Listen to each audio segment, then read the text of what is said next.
Let's see how long it takes for it to, there I am. Sometimes it takes a little bit for, my PNG to show up. But hello everyone, good evening. I am a little bit, brain's a little bit slow right now. If you follow my Twitter, you may know that I'm going through a little bit of a time. But I'm hoping we can finish up PacaPlus tonight and have some fun. Hopefully the game audio is not, it's okay. I forgot that I should have like 2 separate streams, for one for ASMR and then one for normal streaming, because then I don't have to fiddle with all my audio settings.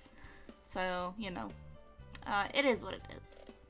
So hopefully this is, you know, a reasonable volume. Please, as always, let me know if there's any issues. And I think this should be an okay setup to be playing the game. But yeah. Oh! I am gonna have a little bit of sippy first, because I am very thirsty. I had pizza earlier, and the salt is kind of hitting me now.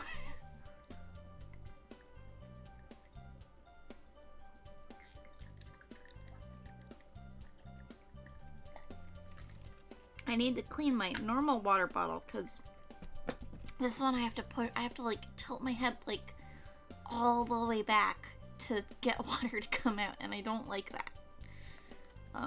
But it does have a nifty like anti-spill thing. So like if I knock it over, I'm not gonna, you know, ruin my computer. So that's good. Ah! Okay, one more big yawn. And then, yeah, I think we can get going. So where we last left off, we were still preparing for the school festival. And I don't remember much other than that. I mean, well, obviously our girlfriend has turned into an alpaca. And no one knows except us. So we're dealing with that. But yeah, we'll see how things go. And there's the lovely lady herself, Yukari. Good morning! Oh, good morning. It's been a while since you two came to school together. Shinazawa speaks up after noticing us. Honestly, I was worried you two might have had a fight. I see, so there really was some distance relative to where Yukari and I usually are. I realized that once again when Shinazawa says that. Sorry for making you worry, Ayaka. Oh yeah, we had a date, and Yukari asked us if there was anything that was that was troubling us. And we did tell her there was something troubling us, but we didn't explain what, because we're not quite ready to tell her that we think she looks like an alpaca now. So. No, it's fine. More importantly, next week is the school festival. We're going to show some spirit in preparing for it. Yeah, but of course. The girls have a bunch of maid lessons this week, so try your best too, Yukari. Maid lessons? Yeah, they cover everything from how to greet customers and decorate the orders for our masters to writing words on the rice omelets. I hope I'll be okay. So she's trying to pound in everything that they do in a maid cafe into 1 week? Those poor girls. I'm confident, though. Although Yukari never appears to have confidence, she has a determination to do things properly when she puts her mind to it. Well, I'm just making sure that my, that I will not get any random Discord notifications while we're doing this. Okay, we're good. You'll be fine, Yukari. Just do your best. Yeah, I'll try. Actually, hold on. Let me just make sure that... I don't think any of the dialogue should be covered up, but I'm gonna make the game a little bit smaller just so we can make sure. Okay, that should be good. Yeah, that shouldn't cover up any dialogue. Yeah, I'll try. The bell rings and we head to our seats. Observation Case Log 102. Class 2. Math. Okay then, who can solve this one? The teacher writes a problem on the board and looks for raised hands to answer it. However, not a single hand is up. This age, it's embarrassing to raise your hand in the middle of class. Furthermore, the problem given is at college entrance exam levels of difficulty. To give such a problem to us freshmen to solve? Quite the cruel prank. Nothing good will come of our eyes meeting. I looked down at my notebook. Nobody. Well then, Yuzumi, it's yours. The teacher calls out to Yukari. Okay. She stands in front of the blackboard, seeming to have that sense of surrender after being caught. Even Yukari, who normally speeds through these questions, is having trouble making progress. Even so, she solves it little by little. I think this problem is more than enough to warrant filing a complaint, but it's commendable that she earnestly tries solving it right up till the end.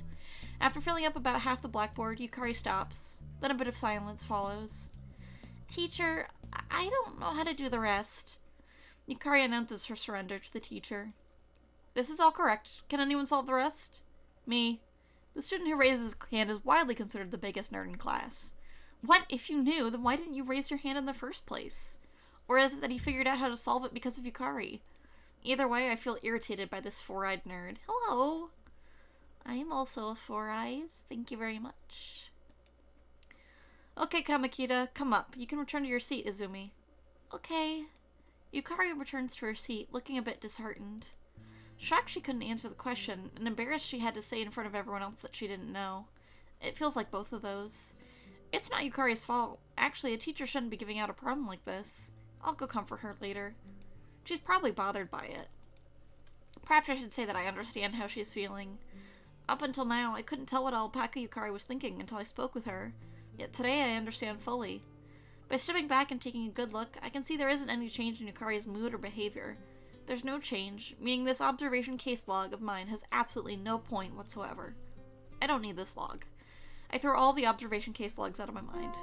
The bell rings, and with the teacher gone, the room begins getting rather noisy. Looks like math period ended pretty quickly while I was thinking about all this stuff. Oh, whoops! I need to go to Yukari. Heyo, nice job! Oh, Kazuma! As expected, Yukari looks downcast. Well, ordinary people probably can't tell by looking. Yukari tends to hide it when she's feeling down. In fact, she's smiling right now. But I can see that shadow hiding deep in her eyes. Man, what was wrong with that teacher last class, giving us that college entrance exam question? Yes, but I should have studied more. I need to be able to answer that during the entrance exams. I'm just saying, we're not ready to take the test yet, so there's no way we could solve it now. But Kamakura did. Don't compare yourself to that egghead. He should have just had his arm raised from the get-go. Hey now. Yukari never speaks badly about others. Yet there seems to be a lot she wants to say that she keeps to herself instead. She doesn't express it often, or rather, she doesn't express it at all. So I'll express it instead. Up until now, we've always had those different roles. That feeling is coming back to me. Kazuma, next class is PE, so I'm going ahead to change. Yeah, sorry to hold you up. It's fine, thank you. Yukari looks back and says thank you right before she leaves the classroom. Seeing her smile makes me feel better too. Alright, guess I'll do my best in PE too. Oh, this should be fun.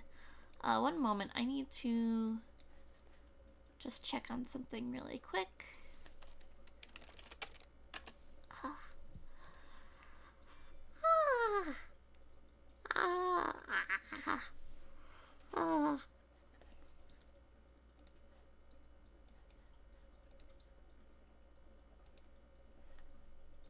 Okay. I'm good. The boys are once again doing long-distance running. I really would like it if they'd at least wait until October, when it's a lot cooler to start doing this. Just getting moving makes me start sweating buckets. I pray for God to bring rain when we have to run long distance, but he never answers my call. Whoop. It looks like the girls are doing the high jump in the middle of the track we're running around. After they do their warm-ups and a bit of light running, they're now finally about to start doing the high jump. I look around, searching for Yukari. It doesn't take me long to pick her out this time either. After all, she's an alpaca wearing bloomers. Oh my, the hair on her rear end is poking out. How lewd. Oh, I hate that.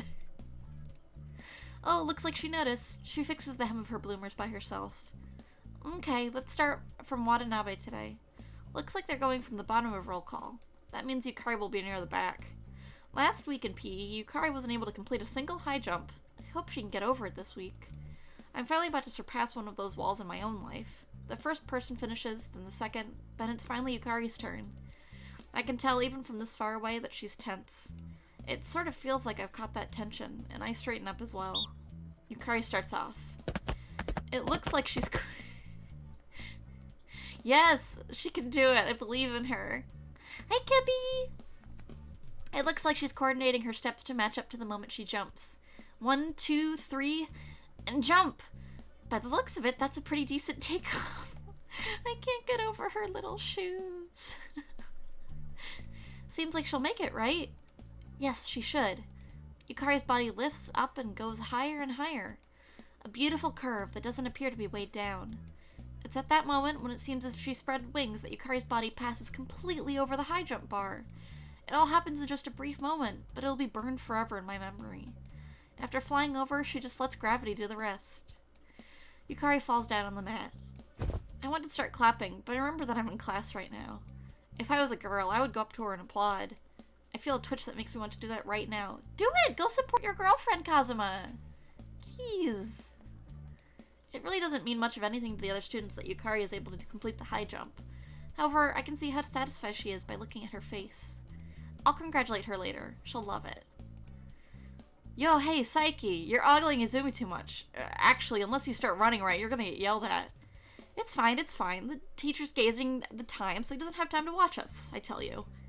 Hey, what are you guys babbling about? Whoops. See? Saying he doesn't have time to watch us? Really? 5 more laps for you guys. This is all your fault, Saiki. Thus, on the other side of Yukari's successful high jump, I am forced to run the grounds for all eternity. Another 5? Please, no. How many yards do you think one of these lap of these grounds are? Because I have extra laps, I don't finish running until after the bell. That is very relatable. I hate running laps. We spend a lunch period peacefully hidden away together.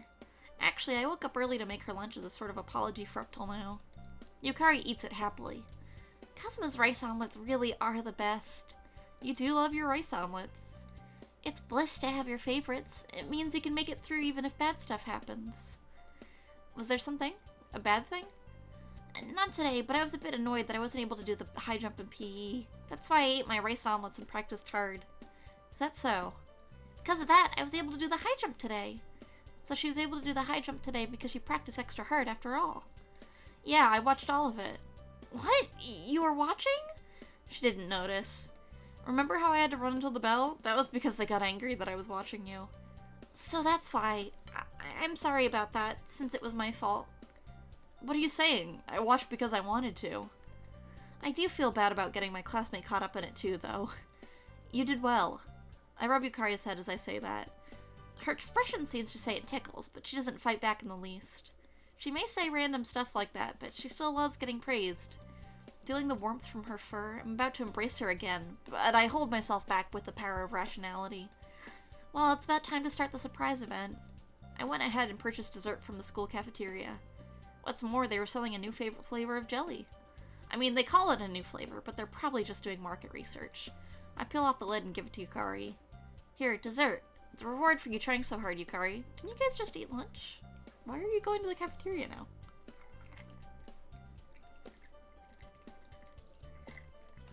Whoa, thanks! She brings the jelly to her mouth as she smiles without a shred of suspicion. Oh no, I forgot that he does this. The moment it enters her mouth, her smile freezes, and her expression gradually becomes sour. Kazuma, is this... Yeah, new item in the cafeteria. No, not that. What flavor of jelly is this? Yep, it's okra jelly. The slogan for this is you'll be the... Stop bullying your girlfriend like this. This is... Oh, I told you I hate okra. Is that even... I mean, knowing the kind of flavors that you can get in Japan, I wouldn't be super surprised, but it does seem a little excessive. Yukari gulps down all of her tea with tears in her eyes. That's why, actually. It's not good to be picky, so I'm trying to figure out ways to get you to eat okra. You're trying to help me get over my dislike of okra? Sorry, I never noticed. Thanks. I'll keep trying, because I do want to be able to eat it. Why do you... Who even just eats okra on its own? Is that a thing? I didn't think that was a thing. it's so hard to sippy from this. Don't like it. I said that because it sounded fair, but I just made that up on the spot. Yet she accepts it wholeheartedly. Okay, good. I would be a little bit worried if okra jelly was a thing. Of course, it's not a good thing to be picky, so we'll just go with that. I thought her taste would change after she became an alpaca, but that doesn't seem to be the case. Alpacas also have things they like and dislike. I'll bet not all of them are like grass. I'm not sure if you could count okra as a grass, though. Still, I guess I really will try to look for a new way to get her over her distaste for okra. Man, Yukari's too trusting. If I'm not careful, she'll be tricked by some bad man.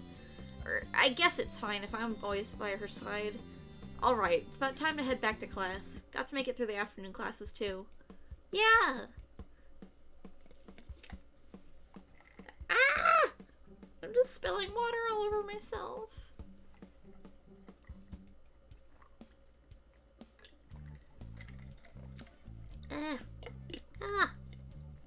You ever drink water and then, like, you feel like you keep drinking it, but you're still not getting quenched? Don't like that feeling. Bad feeling. With less than 1 week until the school festival, there are piles of things to get done after school, like designing the maid cafe and practicing serving customers. Normally, you're only allowed to stay until 6 p.m. at school, but we're given special exemption to stay until 8 p.m. right before the school festival. The girls practice greeting customers, and the boys are building signs and upholstery. I'm fine since I'm in the home club, but the guys in the other clubs are having to run between doing the class program and their club program. Yukari is in the orchestra club, and they'll be holding a small concert on the day of the festival. So after practicing greeting guests for an hour, she has to rush straight to the music room. I'd like to help her out if I could, but boys can't wear the maid clothes. This is very... I am personally very offended by this development. I have to be in the back on that day, too. Alright, that should be enough practice for today. Alright, that should be enough practice for today. Good work, everyone. Tired. I never imagined practicing a smile would be this tough. Yes, boys can and should wear maid clothes. Under Nyamunism, maid clothes will be government subsidized for everyone. Seems like the girls are done with their customer reception practice. The fundamentals of a maid are smiles and service. Shinazawa is quite motivated when teaching. It's amazing that, even though it's difficult training, not a single girl wants to quit partway through. Is this part of Shinazawa's magic, too? Tomorrow will be rice omelet writing and cake decorations, so good luck, guys. Oh, the preparations are good enough for today, boys. It's getting along pretty well, so no problems. The boys start cleaning up, too, after hearing Shinazawa speak. They put the fabrics and other stuff for the interior away in storage, and then they're ready to go. I should invite Yukari along to go home. Her club should be over by now. I pick up my bag and head for the music room. The soundproofing in the music room allows me to hear only a faint trace of the violin being played. Oh, she's playing a different song than usual. One I've never heard. I open the door ever so gently, thinking they might still be performing. If they aren't done, then I think I'll head back alone, so as to not bother them. Peeking through the crack, I can see Yukari. I search around carefully for others, but there's no one else. It seems the club's over. Finding peace of mind, I open the door all the way. Yukari looks over the entrance when she notices the sound. Oh, Kazuma. Good work in your club. I was thinking we could go back home together. Oh, okay. She has a troubled expression for a moment. Could it be she has something she needs to do after this? No, that's not it. This expression probably means... Do you still want to practice? Yeah, this is the song we're playing at the school festival. It's new, but I'm just not used to it yet. There's less than a week left, so I sort of want to practice a bit more. Hey, do you mind if I stay and listen? What? If you're playing at the festival, there's going to be guests watching, so wouldn't it be better if you got used to that tension? Also, I simply want to listen to Yukari play the violin. I know if I straight up tell her this, she'll be too embarrassed to let me listen to her play, so I stay quiet. Oh, okay then. Just a bit. Yukari bashfully readies the violin. In that moment, her expression changes. She has a focused expression in her face. She breathes for a moment, then begins playing. I probably just witnessed the moment when she goes from normal Yukari to serious Yukari. She said she's not used to it, but from what I'm hearing, it sounds like she's able to play it elegantly. However, she isn't satisfied with her own playing yet. Evening sun spills in and bathes Yukari's body in light. That spectacle is absolutely beautiful to me. No, this isn't a sensation that can be summed up with just the word beautiful. To me, it's like Yukari is shining. This is certainly an alpaca in front of me. However, it's Yukari. Closing my eyes as I listen to her play, I recall what it was like up until last month. What is the difference between the sound then and Yukari's sound now? No, certainly there is none. That refreshing melody is the same as Yukari's from back then. This heartwarming sound, this is Yukari's music. The reason I talked to Yukari in the first place was because I was drawn in by this music. I really do love Yukari. I love this girl before me. Oh. Doop. Boop. Boop. Boop. Boop. There you go. Day before the festival. Saturday is normally a day off from school, but we go early to prepare for the festival the next day. Now we can see the fruits of our many days of labor finally taking form. From the crack of dawn, we're busy in the preparation for opening Maid Caf Manon, the name of our mock store. The entire class is frantic, engrossed in their work. The boys are changing the curtains, arranging the desks, and creating a simple prep room in the back of the classroom.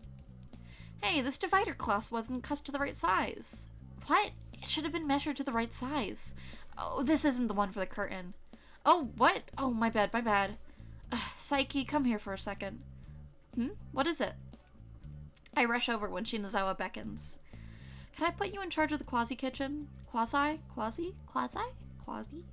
You'll be in charge of it tomorrow, so you can set it up to make it easier for you to use. Roger, hey guys, I need some help.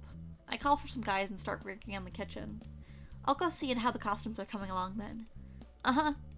The girls are assembling their outfits in another room, and Shinazawa leaves to check on that. Alright, let's get to work. It's a classroom kitchen, so there are only a few things we're allowed to take in there. What we have prepared for this is a mini fridge, microwave, kettle, kitchen knife, and cutting board, amongst other things. We would have set up a water dispenser as well, but the idea got cut. It isn't so much a budget issue as nobody knows what we could do with the thing after the festival. It would have made things so much easier since it dispenses both hot and cold water, but since it isn't good for the school, we can't do anything about it. I'm surprised that they're like, what's the word? Their teacher's lounge doesn't just have one on hand. I plug in each of the appliances and check to see there are no problems, but while doing that, I notice something else. Hey yo, there aren't enough outlets for these. The kettle, microwave, and refrigerator all use electricity. It's fine when we aren't busy, but switching out the plugs when we are full is going to be a problem. Hey, don't we have a splitter? We do, but I believe all of them are being used. You're gonna have a power outage in your school. Can you go and see if you can borrow one from the student council? I think it might be a bit difficult to petition for another one right now, since all the cables we're borrowing for the class are from the student council to begin with. We're in a bind. Our only choice is to go buy one. Looking at my classmate next to me, I remember something. It might work. Hey, isn't your house pretty close to here? Yeah, it's close. Do you think we couldn't get an extension cable from your house? I think there's an extra, but I don't think I should be ducking out of school. Could I just bring it tomorrow? It's true that he can just bring it tomorrow, but I really want to leave tomorrow open for bringing in the raw materials. If something goes wrong, we might not even be able to open up shop. Sorry, I really want to fix this by today. I'll go check with Shinazawa. After saying that, I head towards the classroom they're using to put the outfits together. Oh no, this is gonna go bad.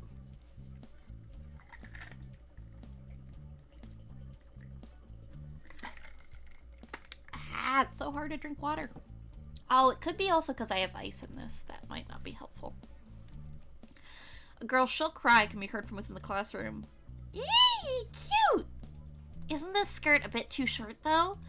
What? Your legs are slender, so I think it's just fine. Show them off to the boys. You can tell this was written in, like, 2014. They seem to be really into it. Oh, wouldn't it be really bad if I opened the door? Oh no. Oh no. The girls are in the middle of changing right now, so I would be treated like a criminal if I were to go in. Well, I ponder what to do. Oh, Kazuma? Yukari exits the classroom. Oh, she's not wearing her maid outfit. Well, I'll look forward to that for tomorrow. We the boys! The boys is here! I want to see the human Yukari in her maid outfit, but an alpaca is fine too. Oh no, I hope that's not a reference to what I think it's a reference to. Whoops, can't forget why I'm here. could you call Shinazawa for me? There's something I need to ask her. Ayaka? Okay, got it. One sec. Yukari goes back into the room. Not long after, she brings out Shinazawa. What do you need to ask? Yeah, so we're out of extension cables, you see? I was thinking of having a guy who lives close by go and get one. Oh, is that all? I expect us to run out of extension cables, so I brought some from home. I am beyond impressed and into awe. They're just... It's extension cables. Why wouldn't you have one? Yukari, you know the red box on the podium? Yeah, I do. Take him to it, please. The extension cables are in there. Much appreciated. There's a bunch of other stuff in there. Use what you like. Yeah, will do. The communication in this project seems to be all over the place, and I am concerned for the success of this. Hold on, I'm just moving my lap desk because I realized I don't really need my keyboard while I'm playing this. So...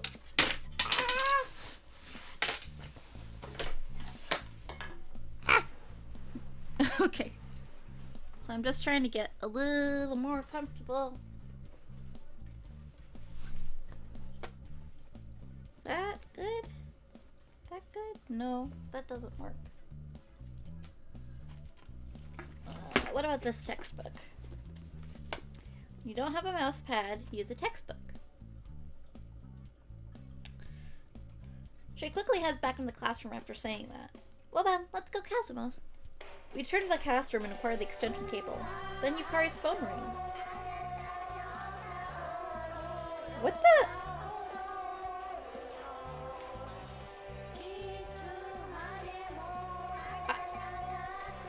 Can you guys hear this? This ringtone? I don't like this ringtone. Yeah, what is this? Hello? Oh, Daddy? Okay, got it. I'll go to the schoolyard. That's your father's ringtone? Your father? Yeah, he asked me to go to the schoolyard because he's here.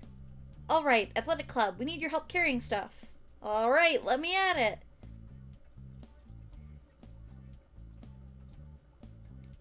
The athletics club members, who usually have nothing to do all summer but laze around, are contributing by carrying in the furniture. Like, that her dad made that ringtone? Is that what you're saying? Or that she only uses that for her father? Oh, can you put the bathtub in the corner of the classroom? Then can you put that stuffed bear in it? Why do you have the bathtub? Yukari hands out orders as things are brought in. I had no idea how we were going to pull this off when a truck that looks like that of a moving company pulled up, but once we divided up the load, it wasn't that much of an effort. Looks like we'll be fine just leaving it up to Yukari. I might as well go back to setting up the kitchen.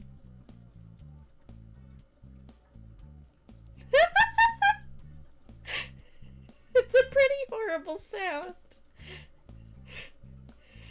Whew, this should be good. A gorgeous tapestry decorates the wall. It looks much like a maid cafe when we swap out the plain, cream-colored curtains for white lacy ones.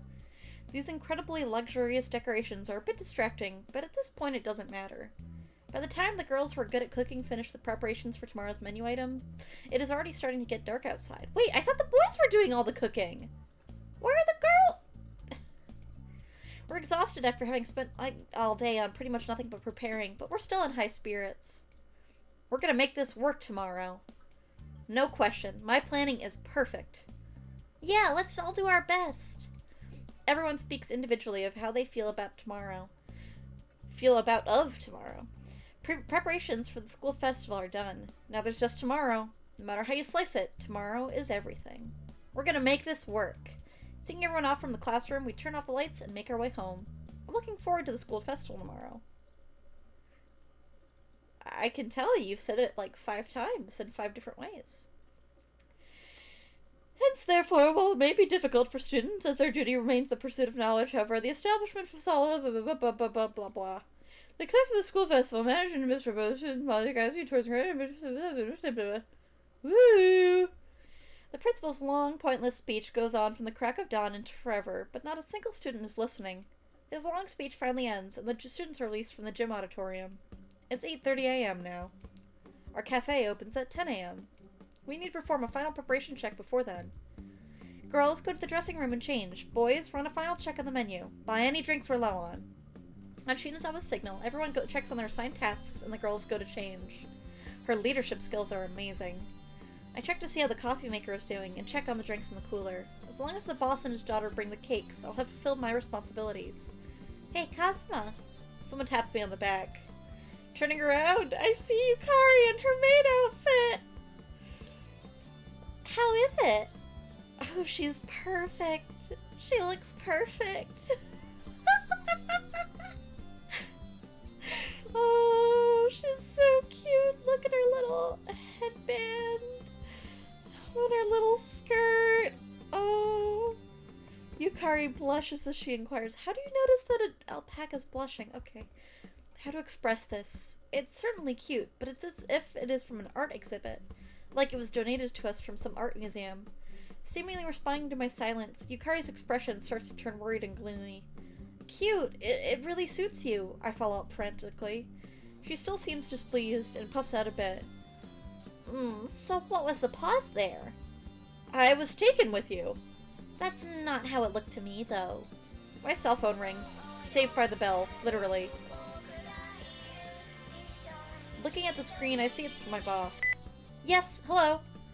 Ah, is that you, Kazuma? Could I have you bring a few people to the gate? Got it, I'll be there soon. So, it seems my boss brought the cakes? I need to go. Oof, okay. Wouldn't want to keep Mr. Mitaka waiting. Good morning, Ryo, boss. I give the boss and his daughter, Ryo, a greeting. Morning. Good morning, Kazi. Long time no see. Well then, here's the 12 boxes of cake. We've already cut the cakes into 8 slices at each. Is that alright? Yes, that helps a lot. I thought I'd have to do it myself, so it saves me the trouble. We're thinking of popping in later. Do your best running the cafe. Okay. Well then, we'll be off. They return to their car and head back to the Black Cat Cafe after saying that. 12 whole cakes. They probably woke up early just to make them. We have to do this right. Are you... Kazuma, do you think that they made them all today? You realize that people can make things in advance, right? Alright then, let's divide the load and carry them to the classroom. Got it. Treat the cakes with care. I have no idea what Shinazawa would say if they were fudged. Fudged. We really want to hurry, but we walk slowly so as not to drop the cakes. Hey, can we eat these cakes too? They did say if there was any left we could split it up and give it to the staff, actually. Seriously? I can't wait until after the festival. Yeah, no, as someone who has baked cakes, and baked cakes this Monday, actually, no, you can't make it in advance. Have to do it the day of, immediately. Also, it only takes, 2 hours total, maximum. The time is 9:50 a.m. We finished the last dress check, and now we're just waiting to open the store. Well then, let's do our best today. If we make a lot, we'll throw a big party. Woo! Woo! Woo! Woo! Woo! Woo! Woo! Everyone feels the same thing. It's been 1 whole month. We invested all that time in preparation for the school festival. That's why we're gonna make this work. The Seikoi Private High School Festival is now commencing.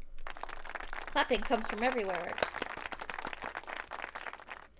Seikoi Private High is definitely a college prep style school, but for today, the student body is filled with the festival spirit. Welcome home, Master! Finally, our first customer, I mean Master, has returned home to our maid cafe, Manan. The maids also are adding bright and shining smiles to the end of their sentences. The back is all yours. Yeah, I got this. You're not wearing a maid outfit? My, you wanted to see it? I'm supervising for the whole day.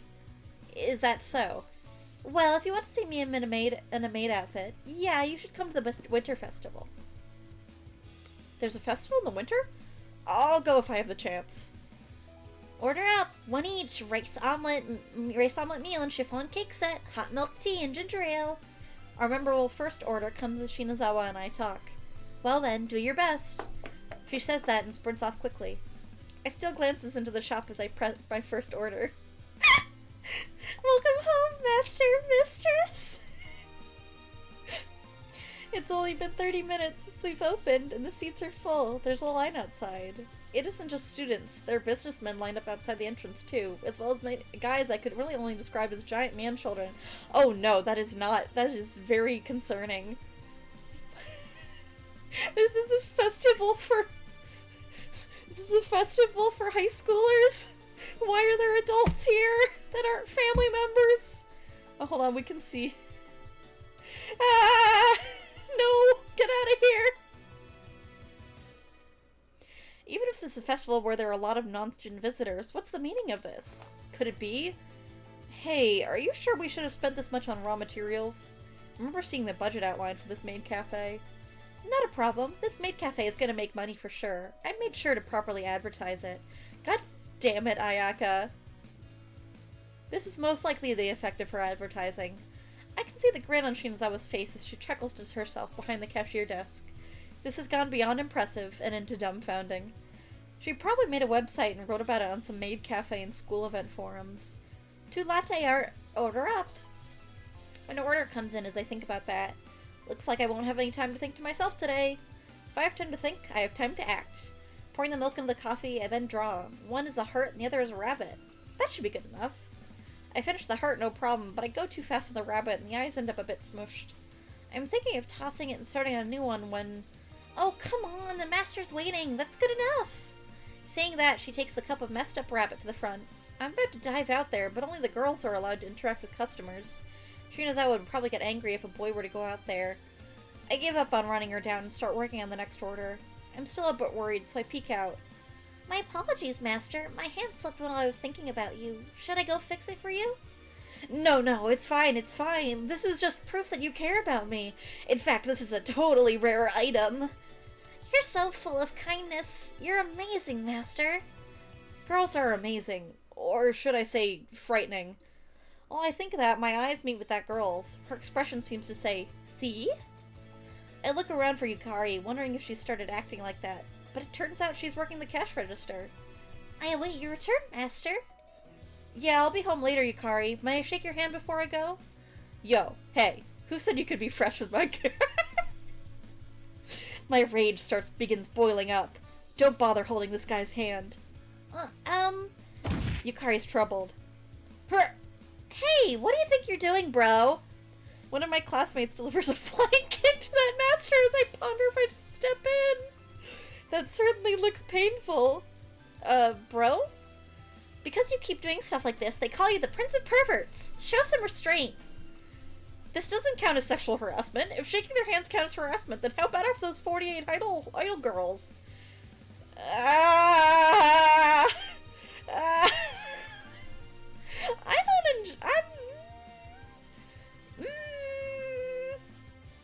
This is bad. I'm doing a sippy.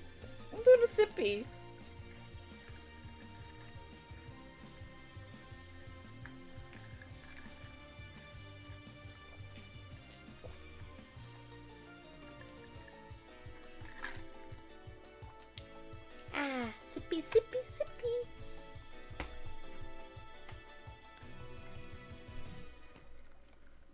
That's official business, so it's fine. Our shop doesn't have that kind of program.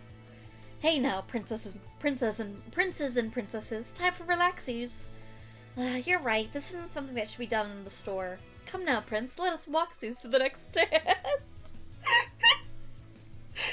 Yeah, time is limited after all. Well then, we shall be taking our leavesies. Give it your best shotsies.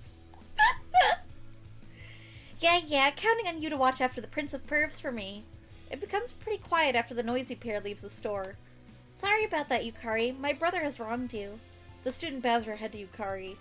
It surprised me, but I'm fine. You too. If you're not doing anything, then help out. Oh, okay. Sorry. The commotion is finally over, but master after master makes his arrival home. I peek out, but the line isn't shrinking. Rather, it's getting longer and longer. I can't even see the end of the line from here. I made a signboard that says end of line here on it, but I can't even see that. Looks like it's going straight down the stairs. Hey, Kazuma, what are you doing? Just goofing around? You need help too. Whoops, this isn't the time to get caught up in worrying about the line or Yukari. There are things here that I have to do. Hey, are the rice omelets out of stock? A student peeking into the fridge asked me. I believe all we had were in the fridge. There aren't any in the cooler, are there? Nope, none. Only drinks in here.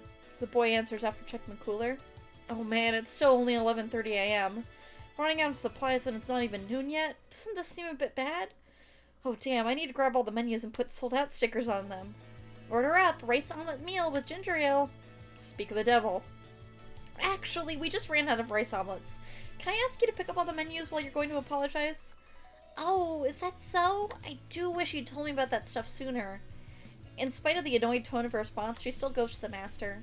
Really, that's a big help. Also, I'm sorry.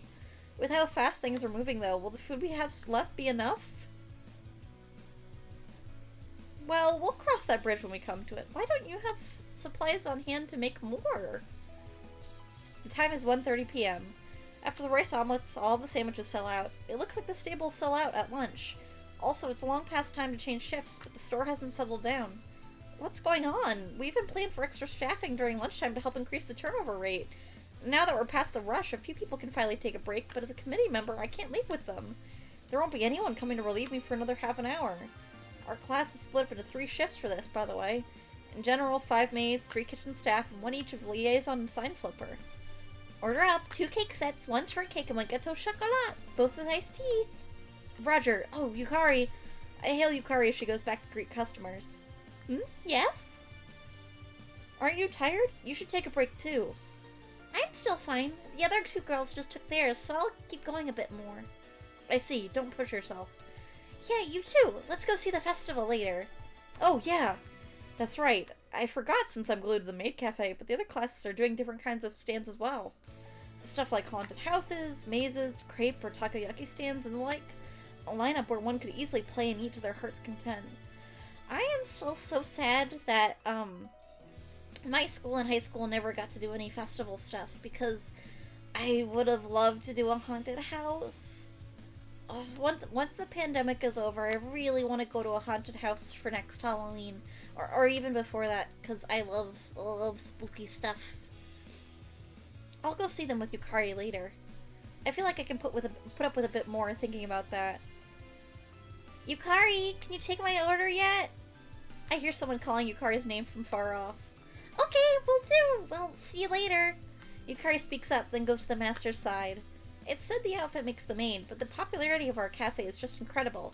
Yukari seems exceptionally popular, even amongst them. Yukari... How am I... Yukari? Yukari? Can you get mine too? Yes, I shall do so right away, master. Hey, Yukari, take a picture with me. Hi, Natalie. Hello.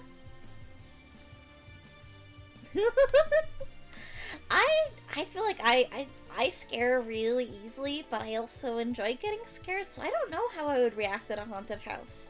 I don't think I've been to one since I was really little. Photography is prohibited within our store. We ask for everyone's cooperation in maintaining the atmosphere. Quite a few of these masters are trying to cop a feel on the maids. Oh no! In these cases, Shinozawa acts as the manager and throws out a lifesaver, so okay. So she should wear a maid outfit if she's going to be out on the floor. No. Is this some kind of intentional thing? Yes. The time is 3 p.m. Yukari and I haven't gone on break yet. I'm used to working, so I'm fine, but this might be too much of a burden for the girls. One time setting up my school's haunted house, we made the science teachers debate the ethics of using the fetal figs for dissections in it. They said no! I mean... I guess it would be okay if they were in, like, a jar or something, but I think that might be a little bit much, yeah. I do want to give Yukari a break soon, but... Excuse me, were those cakes the last one we had in the back? Yeah, should have been. Then can we start taking the ones from the show window displays? Yeah, can you leave one slice of the display and bring the rest here? Got it! Yukari trots over to take the cake out from the show window, just as she brings it over to the kitchen. Eek! Oh no! I went with my girlfriend once and I had 4 strangers holding me by the sweater. Aww! I'm sure that was a little bit awkward, but it's sweet that they felt comfortable enough to hide behind you. No, the cake! There's that gag with the 3-second rule, but in this case it's not even funny. The master's nearby notice as well. I'm really sorry. I'll clean it up right away. Yukari is panicking. Shinazawa shows up and begins cleaning the floor, but has already left a bad impression. I'm sorry, Ayaka. If you have the time to move your mouth and work. Okay. Master, were your garments ruined? Shinazawa asks a nearby master. Oh, why doth be fine. Most importantly, does thine maiden farewell. She appears most...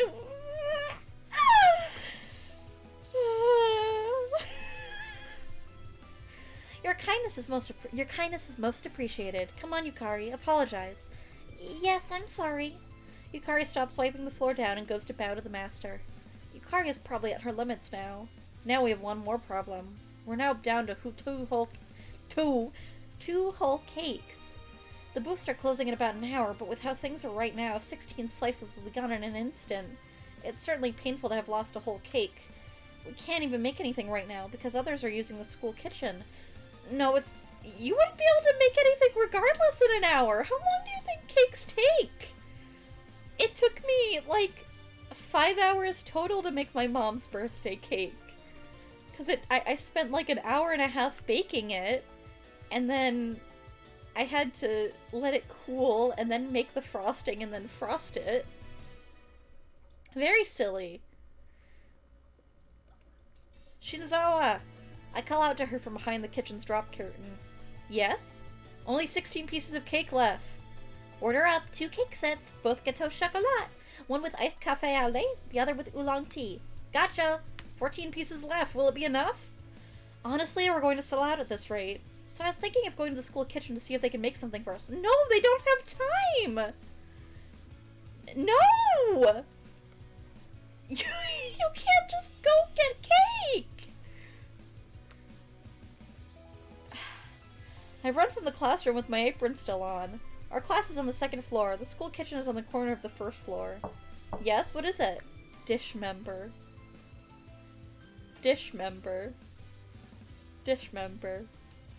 Hold on. Hold on 1 second. Hold on. Oh, this is gonna be difficult because I... Dish member. Hold on. I need to do another funny. I don't know what this means either. So I need to do it 1 second. 1 moment. Give me 2 seconds. This honestly isn't even that funny, but it's gonna be funny to me.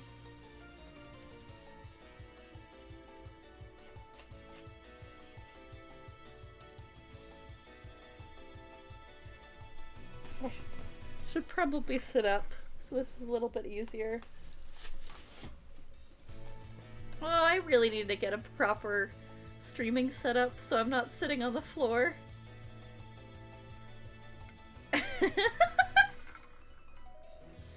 I mean, this is kind of a reverse beauty.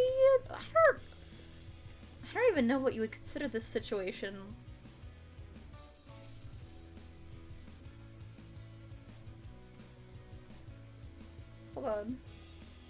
Hold on, I'm doing something important. I promise it's important and good and funny. That it won't be a waste of time.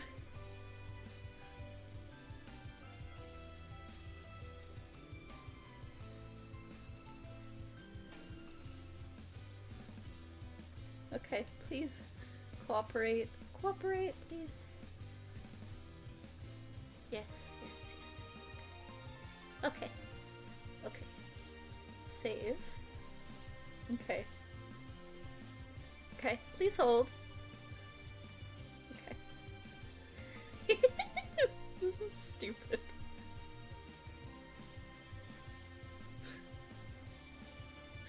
Hold on. Okay. Okay, add image. Add source. Add a new source. Image. Please.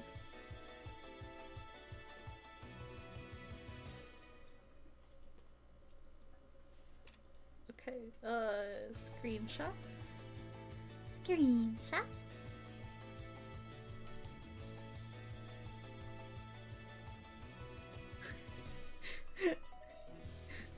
There we go. Dish member.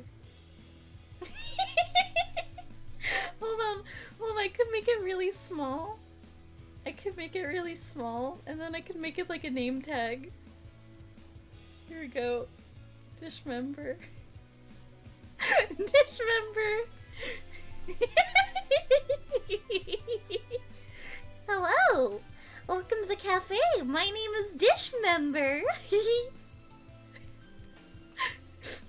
Okay. Okay, back to Paca. Back to alpaca.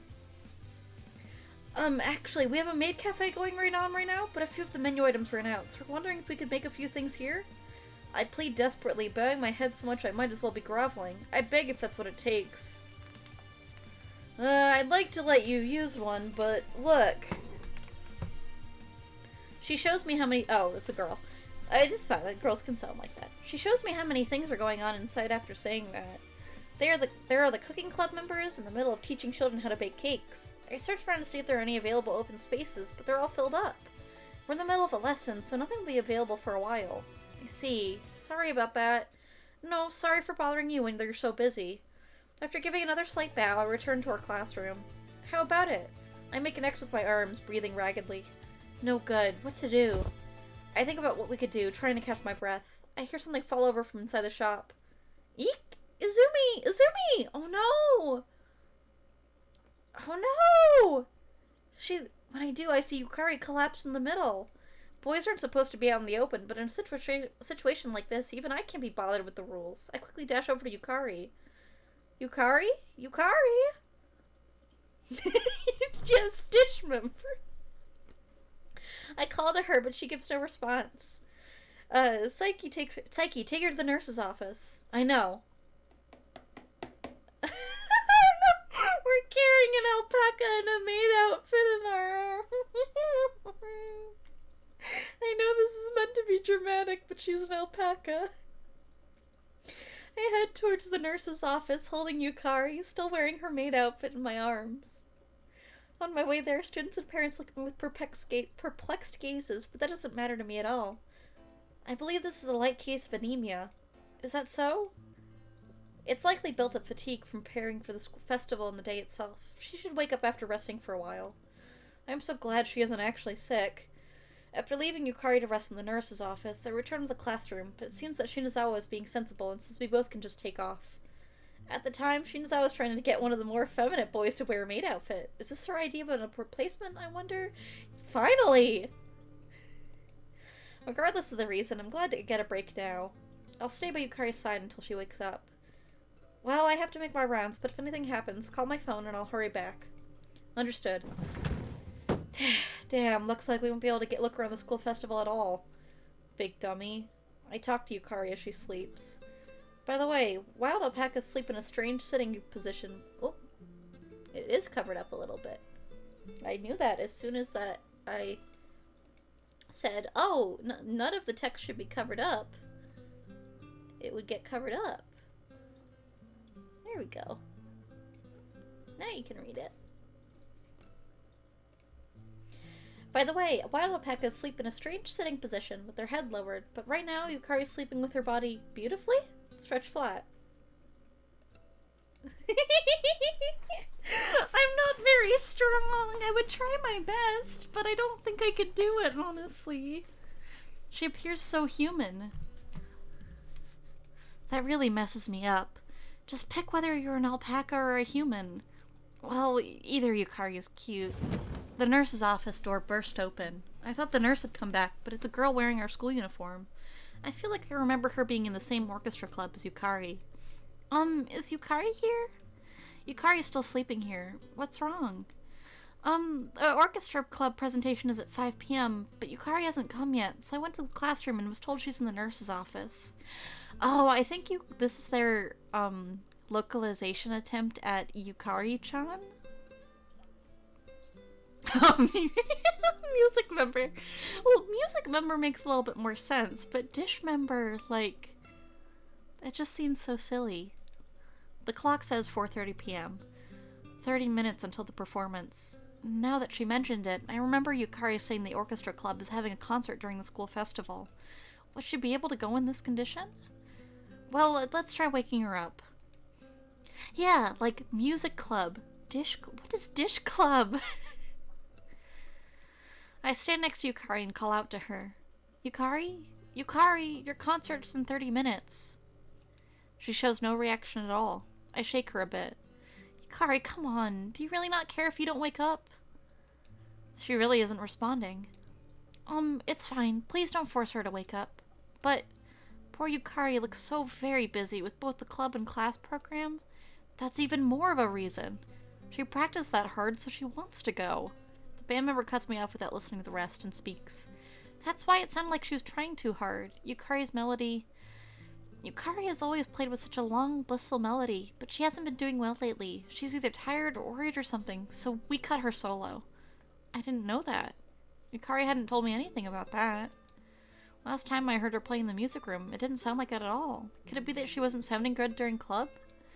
We'll be able to perform this time, even without her. All that'll happen if she goes on stage now, she'll be traumatized and left with bad memories.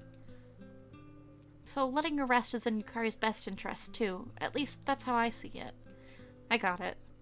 Can you tell Yukari that when she wakes up? Also, could you comfort her? Got it. I'll be going then. She bows and leaves. I return to Yukari's side and sit down. Of course, Yukari is still resting. It's definitely my fault you're not in your best condition. Why didn't you tell me anything? I could have helped out if you'd said something. No, that's not right. She never complains about things herself. It's my place to pick up on it and force her to rest if need be. She was clearly exhausted in the maid cafe today as well, but did her best and said, I'm fine. I should have made her rest then, even if I had to drag her by the hair and risk pulling it out. Not just today, even through all this time up until now. Preparing for the school festival, practicing for club, and she has homework when she gets home too. In exchange for keeping my grades up, I'd like to join the club. That was what Yukari proposed to her parents. It would be impossible for her to relax if she filled up her schedule like that. Then there was my attitude on top of that. Of course she'd be worried and depressed, being avoided that much. There's no way she could have talked to me about her problems. You've really been keeping everything inside, huh?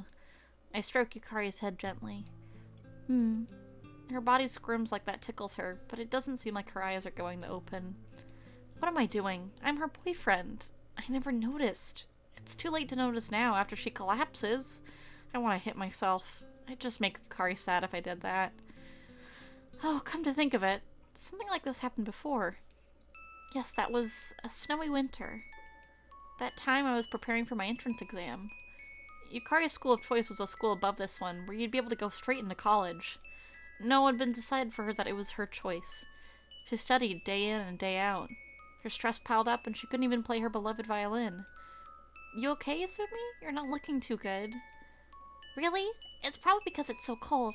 I'm fine. I worried and constantly asked her, but she was persistent in saying she was fine. Then the day of the exam, Yukari collapsed in front of the testing site. Stress and exhaustion were the causes. Instead of being worried for their daughter, her parents blamed her for missing out on her first choice. That's why I told them. They needed to take better care of their daughter. Yeah, the future's important, but if she's collapsing now, then she won't have a future. Man, I was so dumb back then. Barging into someone's house and yelling at them. No, you were right! That is the right thing to do. Of course they tossed me out, but because of that, I was able to start dating her. Then we were able to start studying together at my first choice, Seikoi Private High, which was Yukari's second choice. To be clear, it was more like she taught me. But we were both able to get into this school. Yukari pushes herself unless I catch her. She tries twice as hard as others, so she's not able to curb herself. Wasn't it my duty to make sure she didn't push herself too hard and apply the brakes for her? Pathetic. What? Yukari wakes up. I look at the clock. It's 7 p.m. All the simple cleanup is done, and everyone is probably at the bonfire now. Oh, it's dark out. What time is it? 7? Yukari. Kazuma, hey, what happened to me? Why am I in the nurse's office? I calm her down first, then brief her on what happened up until now. I see, so everything's over now. Sorry, it looks like we couldn't see the festival together. No, it's fine. There's nothing I really wanted to see. Yukari stares at me. It feels like her gaze can see right through me, and I reflexively turn away. Kazuma, lies are no good. You really wanted to see everything, didn't you? so she knows I was lying. Well, I did want it to, but I'm more worried about you. Yeah, I'm sorry. I need to go apologize to everyone in the club, too. Yukari laughs mockingly at herself. What will you do? What will you do? Want to at least show up to the bonfire? Oh, what to do? But it might feel a bit awkward just showing up right at the end. I see. I don't think anyone in class or in her club would be bothered by that. Well, she herself is bothered by that. Hey, Kazuma? What is it? I want to go to the roof. It'd be nice to breathe in the fresh air.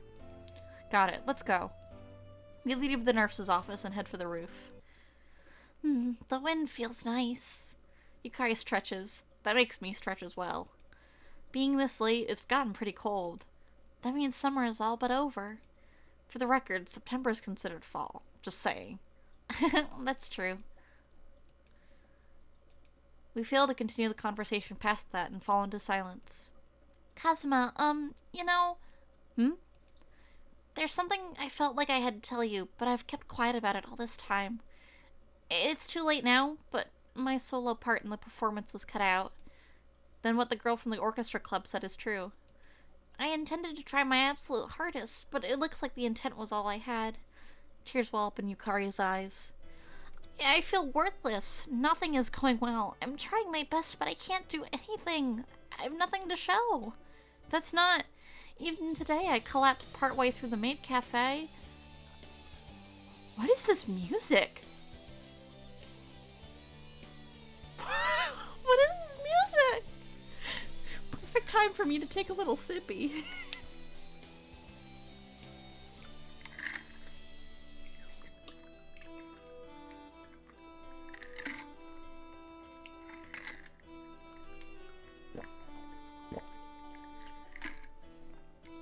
I have a feeling that, like, a lot of this music is probably, like, copyright free or, like, royalty free. So, maybe they just forgot about the intro of this song. Because, like, this is fine, sad music, but the guitar... I couldn't be at the concert today, and I'm doing nothing but causing problems for everyone. That's not true. I was going to say it, but I have nothing to say that could prove her wrong. Yes, Yukari collapsing today did cause a lot of problems for everyone. However, isn't that my fault for letting Yukari's life end up like that? If I had been more attentive to her needs, then this wouldn't have happened. I just feel so tired now. I can't take it! I can't take it! Yukari's anguished voice rings out. I try so hard, yet everything ends up badly. Is it not enough? How hard do I have to try? She's endured and endured and endured. Now she's unable to stop the flow of emotions over how much she's endured. What can I do for her? No, this isn't the time to be thinking of that. My girlfriend is crying in front of me. What can I do for her? Yukari! I raise my voice over Yukari's to cut her off, then embrace her tightly. Kazuma? I'm sorry, it's my fault. I should have been watching you better. It's not your fault, Kazuma. I'm just worthless. She continues to blame herself. Everything I do is half-baked, and that's why I don't have a single thing to show for it. No, it's my fault for making you this worried. I have to tell her what it's been like for me up until now. But how? Bluntly, you look like an alpaca to me. No, if I tell her that now, it will just throw her into confusion and make her even more messed up. It's way too far-fetched an idea. She'd be the one who's crazy if she actually believed me. More likely, she'd think I'm wrong in the head and distance herself from me. Then how to tell her... Do I even have the right to stay at Yukari's side? After pushing her into the state that she's in now? I can only imagine that by staying with her, there'll be a chance I make her even more unhappy. I'm quickly losing confidence in myself. Yet I take one step forward. I have to tell her. I release the hand embracing her, look Yukari in the eyes, and speak. Oh no! What do you think, everyone? What should we tell her? Definitely not the middle option. Well, let's save first.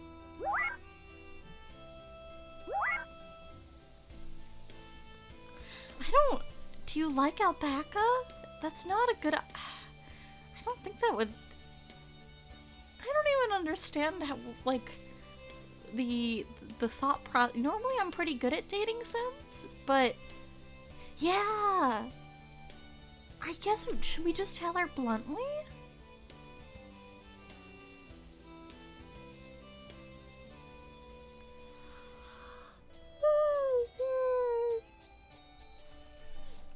Yeah.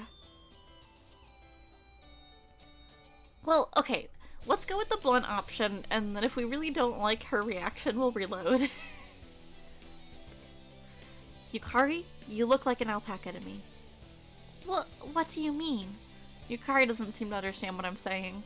This is the same reaction as when I talked to Shinazawa about it for the first time. It's natural. At that time, I was just blown off, but that isn't going to be the case this time. I need to explain it properly.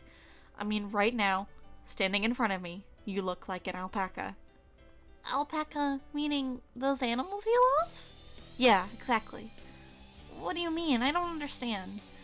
It looks like Yukari has never thought she might look like an alpaca before. It could be that she has always been an alpaca, and I have finally been able to recognize that she is one. But this response completely dashes that hope. Do you mean you love me as much as alpacas? Yukari is trying in her own way to work out what I mean. That isn't right, though. This isn't me trying to say something in a roundabout way. It's something much, much simpler. No, that's not right. Well, it's true, but that's not what I mean. You see, I grasp for words that would convey the proper meaning, but at the same time, I feel that no words will bridge the gap in understanding between us. There is a long, continuous silence. Neither Yukari nor I know what to say in this situation. The bell rings, signaling that the bonfire is over. That note feels like it signals the end of our relationship, too. The mood is heavy. I'm about to crack a joke to lighten this unbearably heavy mood, but Yukari speaks first. I'm not sure what you mean by that, but I understand what you're trying to tell me. I'll try to believe what you're telling me, but I have no idea how to take it. Of course, nobody would know how to respond to being told they appear as an alpaca, but there's no way to perfectly express what your eyes see. You don't like me anymore, Kazuma? No, that's not it. That's not it at all. So, you love me? Of course. What about me did you fall in love with? What? I feel perplexed by this sudden question. What I love about Yukari? Honestly, I want to say everything, but I understand that's not what she wants to hear from me. That you make it seem like you can do anything, but are actually working really hard in the shadows. Your kindness that puts the feelings of others first. That you look so happy when you play your violin. I list off every good thing about Yukari that I can remember up until this point. Surprisingly, things come out in such detail when you think about each one individually. So, am I different now from all that? What? It feels like Yukari has told me something very important. Everything that you said you liked about me, did I lose any of those as I am now? Not at all. You're still yourself. That's what I was thinking by myself this entire week. Yukari's still Yukari, even if she looks different. So you mean you love me, even how I am now? Oh. I didn't start loving her because of how she looked. Kazuma? Yeah, no question. I love you. From now on to forever. It's just Shrek! We're just doing Alpaca Shrek. That makes me so happy. I love you too.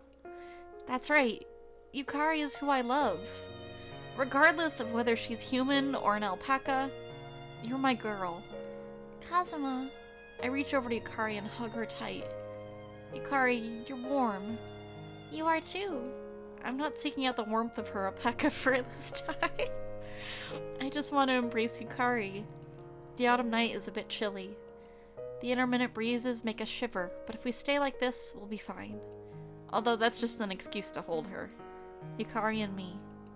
Hand in hand, a warm future most likely awaits us. I realize that sometimes I forget that I, one, don't have a face cam, and two, don't have rigging, and then I will start doing facial expressions to express my reaction.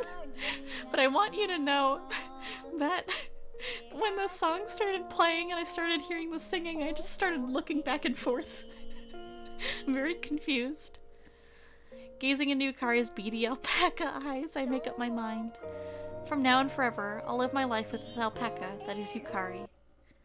A few years later, do you take her to have and behold her to love and to cherish until death do you part? I do. I do. By the power invested in me by the Almighty Father, I now pronounce you husband and wife! Yukari,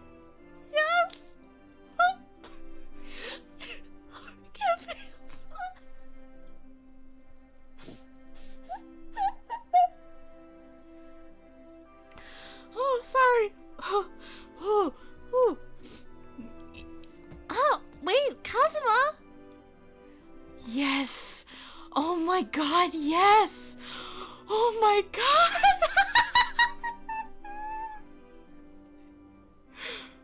It's a remarkably fine day in June during the rainy season. A shower of flowers dance in the wind. Friends and family are gathered out in the front of the church, giving their blessings. Congratulations, Kazuma, Yukari. You look like the perfect match. Your dress is wonderful, Yukari. I want to wear one soon. Is there anyone you have in mind, Ryo? Huh? Well, I'm always open to meeting them or having them visit. I'll think about it. Congratulations, you two. Best wishes. Wow, you look so great in that dress. Really though, Yukari.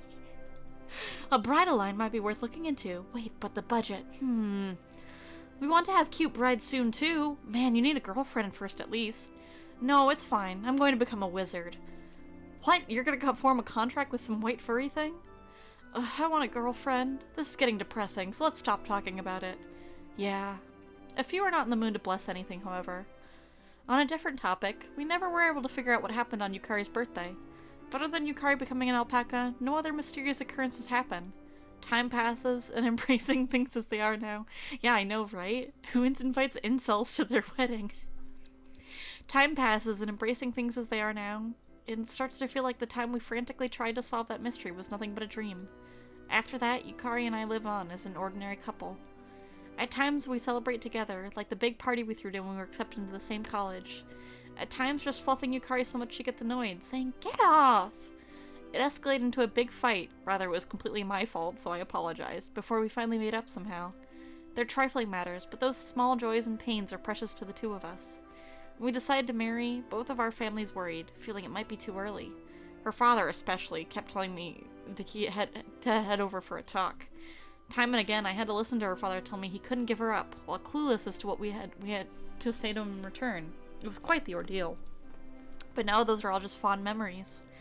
Today, we're able to have our wedding ceremony. Through thick and thin, Yukari has supported me with an unfaltering smile. Wow, I can't talk. I'm not like crying or anything. My mouth is just failing to understand how to make words form. I am truly a lucky man. Kazuma, I'm not too heavy, am I? Don't strain yourself. The subject of this whole matter calls out to me in concern. I'm fine. This is nothing. As I say that, Yukari has a full, beaming smile on her face. Actually, it sort of feels like you want things to stay this way. Is that obvious? I just feel so fulfilled like this. I understand that feeling. Up until today, Yukari has always done her best. Before the ceremony, we actually were already living together in an apartment and getting ready to move. Somehow we were able to pull off the wedding despite running around screaming, so busy, while looking for a new place and making arrangements. I'm just thinking again of how blessed I am, having everyone here and being able to have this day. The smile on Yukari's face can only be described as shining. I just feel so happy, remembering everything that's led up to today. I almost feel a bit guilty that I'm this blessed. Is Yukari worrying that I feel left out? She thinks that she's the only happy one here. That's not it. What are you saying? I'm just as blessed. Really? Being able to carry this incarnation of bliss? Who wouldn't be fulfilled? Hey, I'm not some supernatural entity, okay? Then again, I guess I am an alpaca. Yukari cocks her head as she blows a raspberry. There's almost no difference in perception between me and Yukari now. They say incarnates are the gods taking shape on Earth. You are the genuine article, the true incarnation of bliss to me. This white fluffiness is bliss, bestowed upon me by God. Aww. She doesn't seem disappointed by my answer. Kazuma, you are my Prince Charming, Yukari mumbles while blushing. We support each other in all things, giving each other that intangible gift known as happiness. Thank you, Yukari. We'll be together for the rest of our lives. Thank you too, Kazuma. We'll be together always. Of course. I love you, Yukari. Me too. On this clear day, in the midst of the rainy season, a single white cloud floats through the sky. For some reason, that cloud looks like an alpaca to me. I feel this is a blessing from the heavens, and I gaze happily up at it for a while. Blessings for our lives together. Wow. The end. The end. They're married. They got married. Is there gonna be like an ending? Okay, the end's fading out. Wow. Was that just it? PacaPlus. Yeah. Wow. Wow. We only missed 4... Is this the movie? I think this is the movie. Oh no, am I gonna crash it? Yeah, okay, hold on. Escape? Yes, okay. So yeah, there's only 4 CGs we didn't get. I can think how many choices were there even in this game? There was like 3 choices? PacaPlus. I mean, do you guys want to go and like get the other endings? Because considering how many choices there are, I don't think it's gonna be that hard. Human alpaca hybrid babies would be good, yeah. Well, that's the thing. It's hard to tell. Is it like a Porco Rosso thing where it's like their perception is that she's an alpaca, but she's not actually physically an alpaca? Or is it like, you know, like is it just him that he sees her as an alpaca, but she hasn't actually physically changed at all? So yeah, I wonder what I do wonder what their babies are gonna look like. Whoop. But yeah, would you like guys, like, since that was relatively short, we can skim through the other endings and see what the other art's like.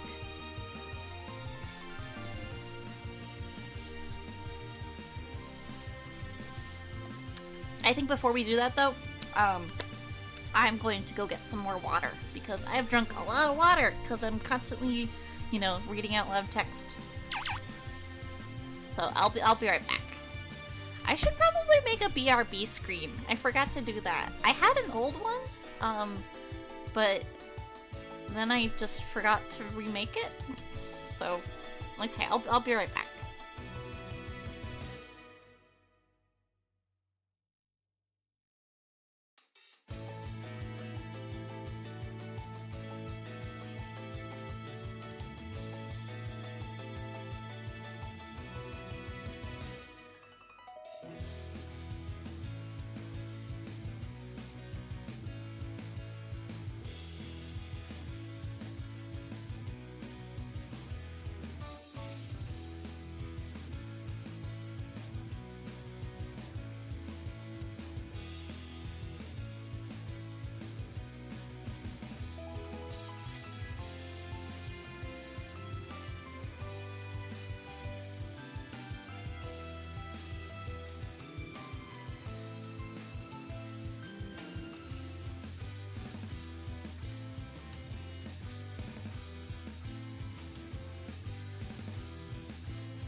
The problem with using reactive PNGs is that I will mute myself so you don't hear me clobbering around my house. But my PNG, because it's connected to Discord, will hear me flopping around and make it appear that I'm talking. I'm not talking. I'm just walking. Okay. So yeah, let's get back to, let's see, we'll just skip through the old dialogue because we've all seen it. But I think that, yeah, there's really only like 3 choices in this game, so it shouldn't take too long to get the other endings, depending on how much the dialogue changes. So yeah, this is us going up, leading up to the date where we go to Alpaca Kingdom. And this is where we kink shamed them. Squeak, squeak.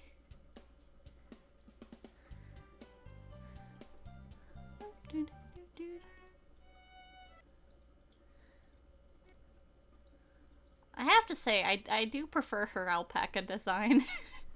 Well, just, I mean, you know, I guess her human design is meant to be, like, not super interesting, so... Yeah, like, I don't know. I mean, she's cute. She's fine. She's just not particularly interesting.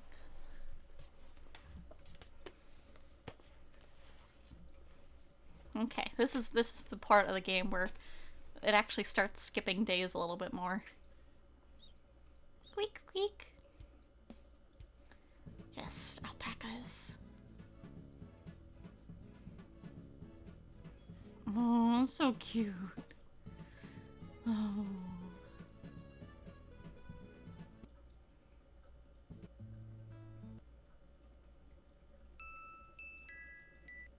And then she becomes an alpaca.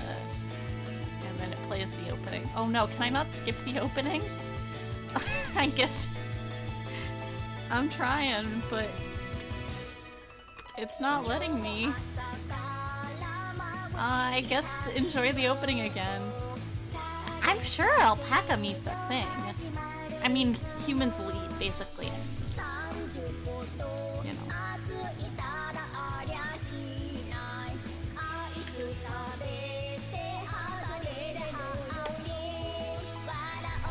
But yeah, if you haven't seen this opening before, I wish that we got to see more characters as alpacas. I wish that was a thing.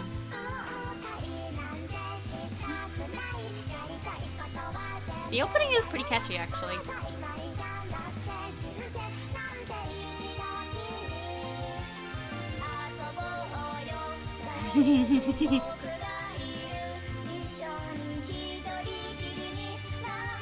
Yeah, see, we have to...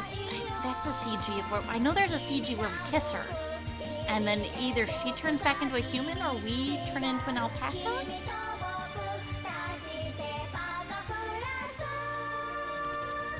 Something like that. Yes! Yes! Oh, look at them! Oh, look at them! Freshly shaved.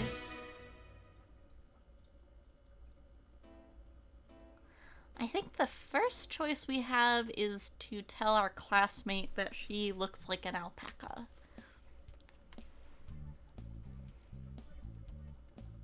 Okay. We'll save here. So that we can come back to here and get the other ending. So we last time we asked her, do you like alpaca? So we can either ask her, is that an alpaca or isn't Yukari strange today? Maybe we should go with this one first. Oh. Huh? Yukari? When I say that, Shinazawa looks over at the alpaca preparing to go home. So that really is Yukari. Well, she does seem to be a bit more tired than usual. But isn't that fatigue from going to Alpaca Kingdom yesterday? You went, didn't you? Both of you?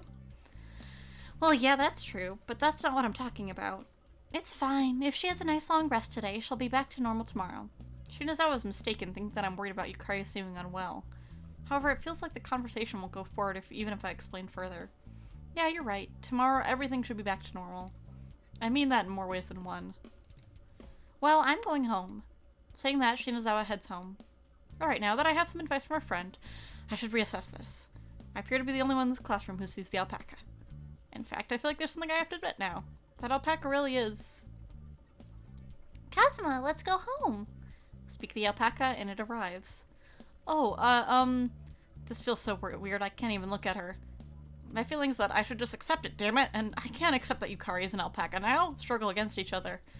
I was thinking of taking the riverside path home instead of going to the bus stop. It'd be nice. Eh? Except, oh yes, okay, so I think we've seen this. Yes. It let us skip, so. We've seen this. So, because we're a jerk who can't accept that our girlfriend is an alpaca now, we ignore her and don't go walk home with her. Because we're jerk.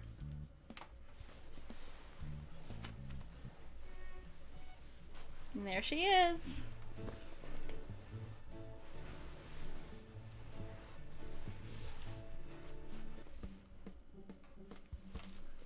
Okay.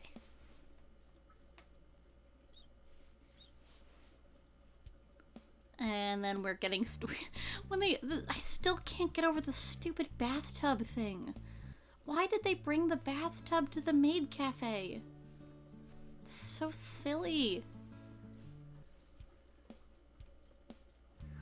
Oh, and then when we thought that they were going to do things that were untoward. But it turned out they didn't. They just hugged and it was fine. It was fine. Totally fine and not weird.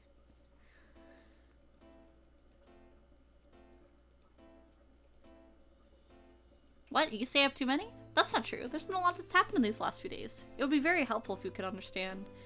In any case, here I am in Black Cat Cafe, wiping down the dishes I've washed, and my mind inadvertently wanders toward the issue of Yukari being an alpaca. Kazuma! Yes, what is it? You've been wiping the same dish for quite some time. Is something wrong? Oh, sorry. You've been so out of it lately. I'm sorry. I can only apologize. I made a lot of mistakes yesterday, and the owner had to fix them up. Are you feeling unwell? You look quite fatigued. If you're that busy with the school festival preparations... If you're that busy with the school festival preparations, it's fine if you don't come to work until it's over. Well, that's part of it, but I'm not sure how to say it. Is something on your mind? Yes, something is, but I'm not sure how to explain it. I see. Well, everyone has worries from time to time. That's how life works. I think that we have heard this dialogue before. Yes, we have. Okay. So because... Oh, right, there's this choice, too.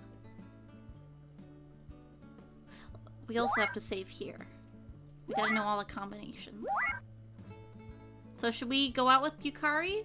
Or should we go to work and ignore her because we're a bad boyfriend?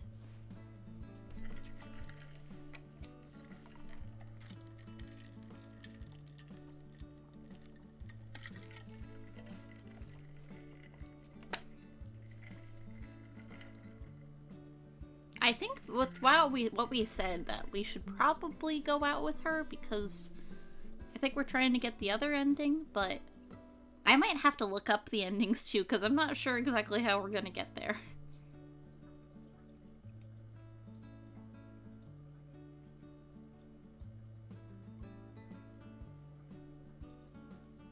Do do do do do do do do do do do.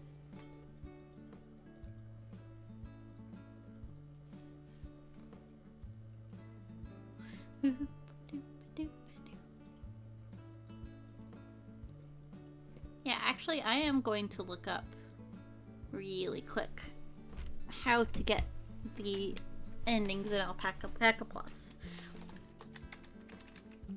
Just to make sure.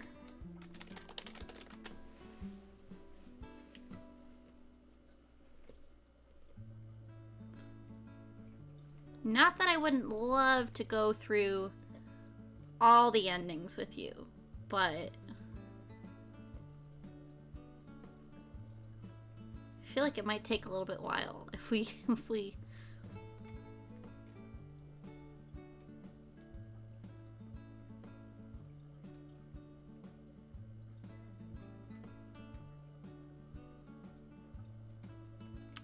okay.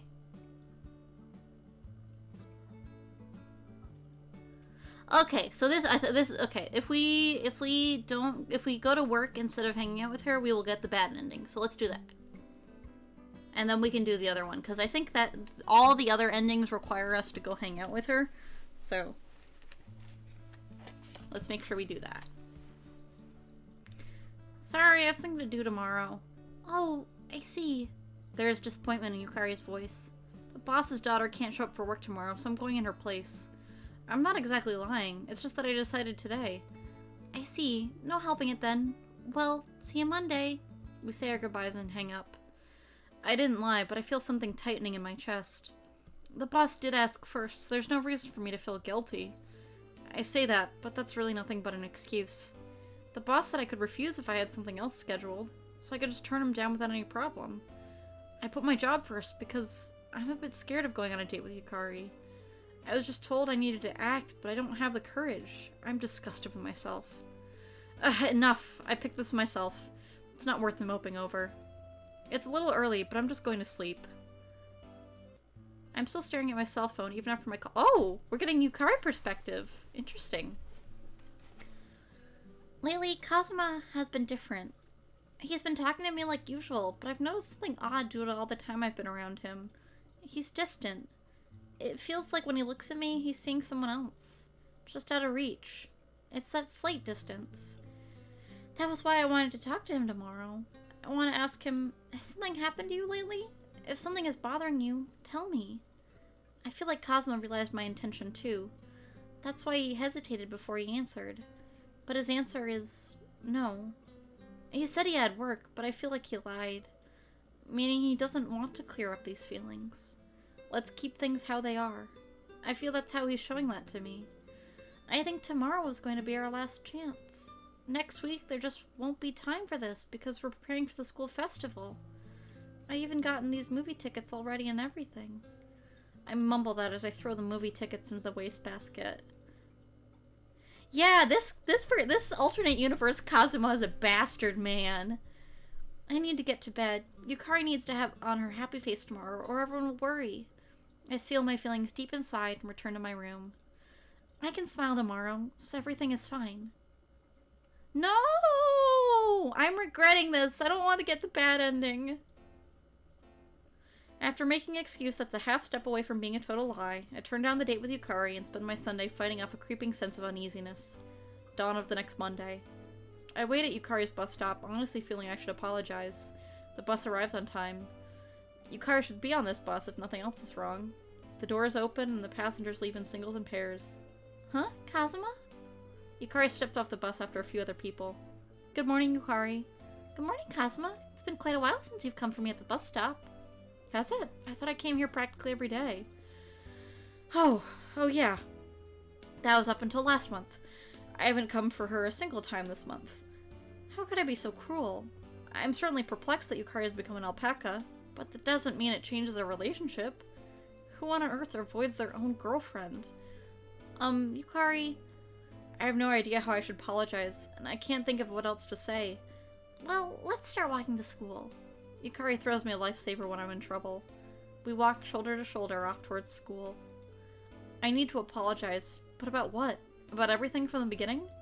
No, more importantly, I should start with yesterday. About yesterday. I'm sorry I couldn't go out with you. But you had to work, didn't you? You couldn't help it. Actually, it was just something brought up suddenly on Saturday. I could have refused. I see. Yet I chose work over you. I'm honestly sorry about it. Kazuma? She points her index hoof at me and glares. Of course she is angry, but that's no excuse not to tell her. Still, I need to face her. I'll let her be as angry as she wants for me as long as she wants.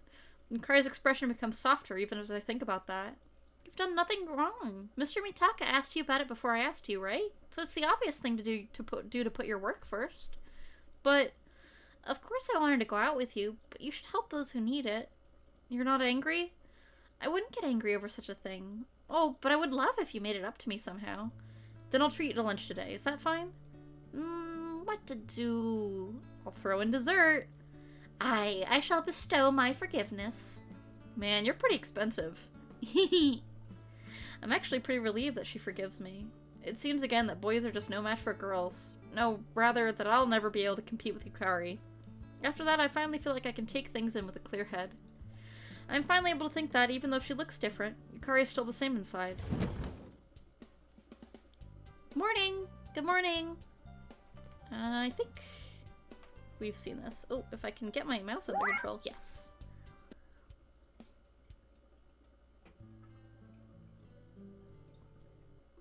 Oh yeah, and this is when... Yes.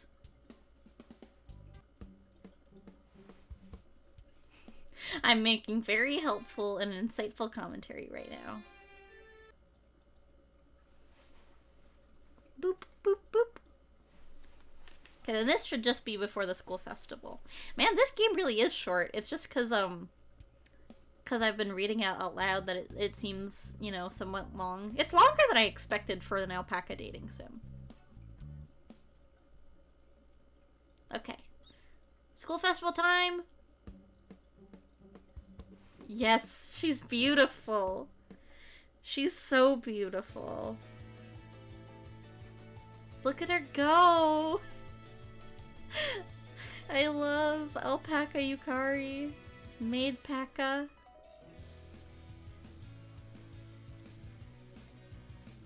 Dish member.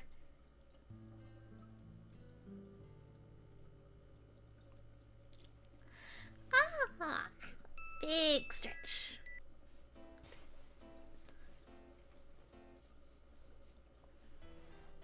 And then we have...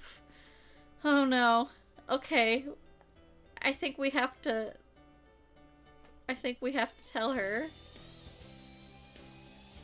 I probably can't go out with you anymore. I love Yukari. Because of that, I feel like I can't make her as happy as I am right now. That's why we should just break up, so she can enjoy the attention of someone who will actually treat her well. Why? Why would you say that? Of course she's worried by me blurting out like that. I didn't want to say this myself either. It's not your fault, Yukari. There's something wrong with me. What do you mean? I don't understand. I don't understand it myself either. Could you tell me the real reason? She's right. This just looks like I'm dumping her. But would she understand the reason if I explained it? Do I have to tell you? I don't think you would understand this reason either. A reason I can't understand. She mutters the very same words. She'd probably try and imagine in her mind what I would say if I tried. Her expression darkens. It seems like she still stands tall, even with an expression on her face like she's about to burst out in tears. I still want to know why you'd say something like that. Her voice is quavering. It's unavoidable. She's just so terrified. Yet Yukari still wants to hear why. That's why I have to respond to these feelings. Yukari, don't laugh. Right now, to me, you look like an alpaca. Huh? There's a long, continuous silence. Neither Yukari nor I know what to say in this situation.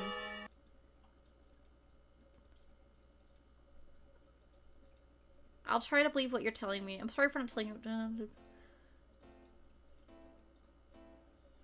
Oh, since when did... Here, hold on. Look at the log back.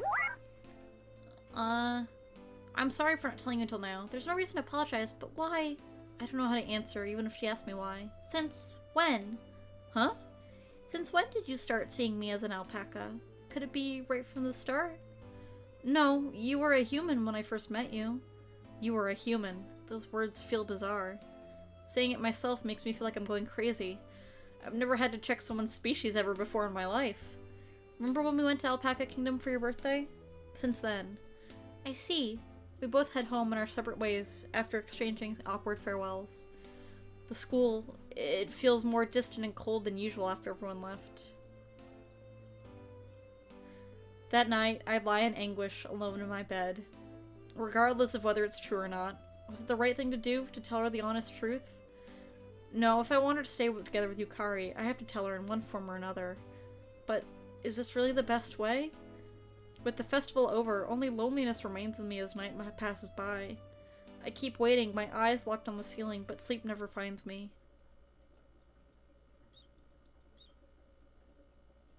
The day after the festival, we come to school in the morning to clean up. Looks like Yukari's here. Oh, morning. Morning. Because of yesterday, it feels awkward to be with Yukari, so we came to school separately. We exchanged greetings, but it just feels weird between us. I distract myself by talking nonsense with my classmates so as to casually avoid Yukari. Why do we have to come to school on a national holiday anyways? Seriously, man, I wish they'd let us off at least today. Just be grateful we took care of all the kitchen waste yesterday. You know, it'd be cool if you committee members just clean up by yourselves, yeah? What the hell are you saying? We spent our whole summer vacation working on the plans for this. You could at least help clean up. Hey, calm down. But yeah, it does feel a bit lonesome after the festival's all over. You're right. Well, for better or worse, we were busy up until yesterday. It probably feels like this because that's all gone now. I see. We don't get very far in wrapping up with all our bantering. The rest of my classmates seem to still be fatigued from yesterday and seem a bit down. Okay, everyone, how's the cleanup going? Shinazawa, who's nowhere to be found until now, calls us to attention. Where's she been? Nobody forgot to hand in their maid cafe receipts, did they? Actually, even if you forgot and hand them in now, I still won't reimburse you. What? Won't reimburse even if they forgot, she says? I have some serious qualms about that. I can understand if it's something like the extra drinks we bought that day, but if it's, say, the receipt for all the curtains we changed, that's gonna hurt. Well, I didn't have to deal with any receipts, though, so no problems for me. The cakes from Black Cat went directly between Shinazawa and the owner. Oh, there's a boy in the corner that looks like he's going to burst out crying. He definitely forgot to turn in his receipts. That's unfortunate. Sorry, but there's just nothing I can do about it. So I'll announce our profits from yesterday then. Woo! Don't be surprised, our gross profit is 110,000 yen, which I think that's $11,000? No, 2 zeros. $1,100. That's still a lot.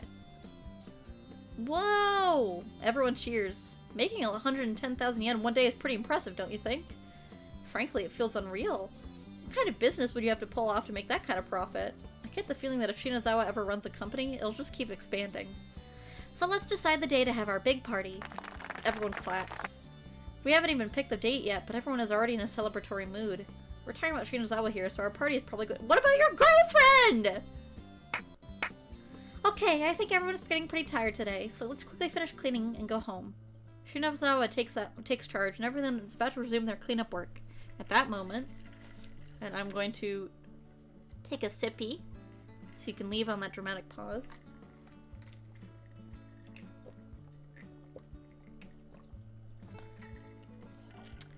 At that moment, Yukari timidly lifts her hand. What is it, Yukari? Well, I'd like someone to help me collect the furniture we bought in for the maid cafe. As usual, she's bad at standing out in front of others. You should be able to just announce it outright. They are your classmates. Shouldn't you be asking your husband for that? What? Yukari is thrown into a panic, not expecting that jab. Yukari turns to me, troubled, but the moment our eyes meet, she instantly turns away. Okay, this is certainly not a load Saiki can carry himself, so let's all do it. Hop to it, everybody. Shinazawa throws out a lifesaver for Yukari's troubles. So, where do we take it? Oh yeah, the same as when it was brought in, since Daddy is coming to the schoolyard. Yeah, $1,100 is not too bad to make on your own, but... And also just, like, for the cafe. Like, you know. Okay, you athletics club guys with nothing to do, carry the furniture around here to the schoolyard. Ooh-yeah! The athletics club members split up their furniture and began carrying it out like they were a moving company. I was thinking of helping, but they carried all the furniture pretty quickly. I feel like I should be working out a bit more after seeing that power. Yukari picks up her teddy bear and heads down to the yard. As she leaves the room, our eyes meet again. It looks like she wants to say something, but she moves on without a word. She's probably in a state where she has no idea of what to say, bothered by yesterday's events, the same as me. It'll be a problem if it stays like this, though. I have to find some way to break the ice, but it's not that easy to make the mental light bulb go ding. What are you mumbling to yourself about? Shinazawa calls out to me as she hefts a big cardboard box. Shinazawa, was I talking out loud? I figured I grumbled a bit, but I was sure the rest was an internal monologue. Maybe I just thought it was, and I have actually been blabbering all of that? Nah, I turn over my memories, but those thoughts didn't actually come out of my mouth. Even if you don't say it out loud, I can tell by your grumbling and your expression. Yukari, Shinazawa, are all girls just mind readers? It's like I have no privacy at all. Well, anything you're worried about has to do with Yukari anyways. Why not just go ahead and apologize now? Although, this is more important. I need to ask you a favor. Don't just tell me my worries aren't important. Then again, she does know exactly what I'm worrying about, so I can't exactly say nothing back to her. I'm getting more and more frightened of girls. There's a shop named Cospa del Sol on the 3rd floor of the Fujimura building in front of the station. Can I ask you to take these costumes back there? Shinazawa keeps speaking as I keep my mouth shut.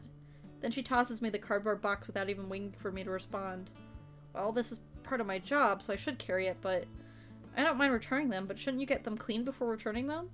It's her right to do whatever she wants if she buys them or makes them, but if she borrowed them, it would only be proper to wash them before returning them. Oh, that's fine. The owner there owes me pretty big, and it was give and take this time, too. Give and take. So Shinazawa gave them something so they'd lend us these costumes. What, I wonder? I am curious, so I should just ask. I am a committee member, after all, so I should have the right to ask. So, Shinazawa, so for this give and take, what did you... Shinazawa, what should we do with these curtains? What did you give and what did you take? Well, one part of it was these costumes. Is she the reason that Yukari is an alpaca? The conversation is cut off by a classmate before I'm able to finish asking her. Huh? Oh, I'm coming. Shinazawa heads off to check out the curtain, not even listening to me. Oh yeah, they'll understand if you tell them my name. I'm counting on you. She dashes back for a second before dashing off, so I wonder if she's going to answer me. That isn't the case today. Yeah, got it. I gave a quick reply but head to my cubby. Who'd be messaging me right now? I tried taking my cell phone out, but my hands are full of cardboard box, so I can't pull it out. I don't need to check it right now, I think, but it'd be a problem if it's an emergency, so I put down the cardboard box and take out my cell phone. Yukari. It's a message from Yukari.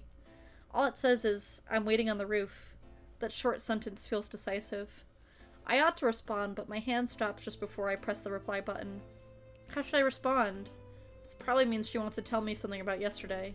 That's something she probably decided already. The urge to rush up to the roof right now wells up inside me, but I should just calm down and think.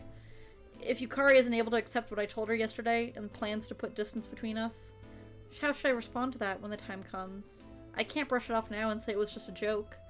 I confessed to her decisively. Should I try explaining it all over again? Or should I just ask her to believe me? I don't feel confident enough to explain the situation to her right now. Then I should probably not do it today, but pick a different date, after lots of consideration and planning to hear what Yukari has to say.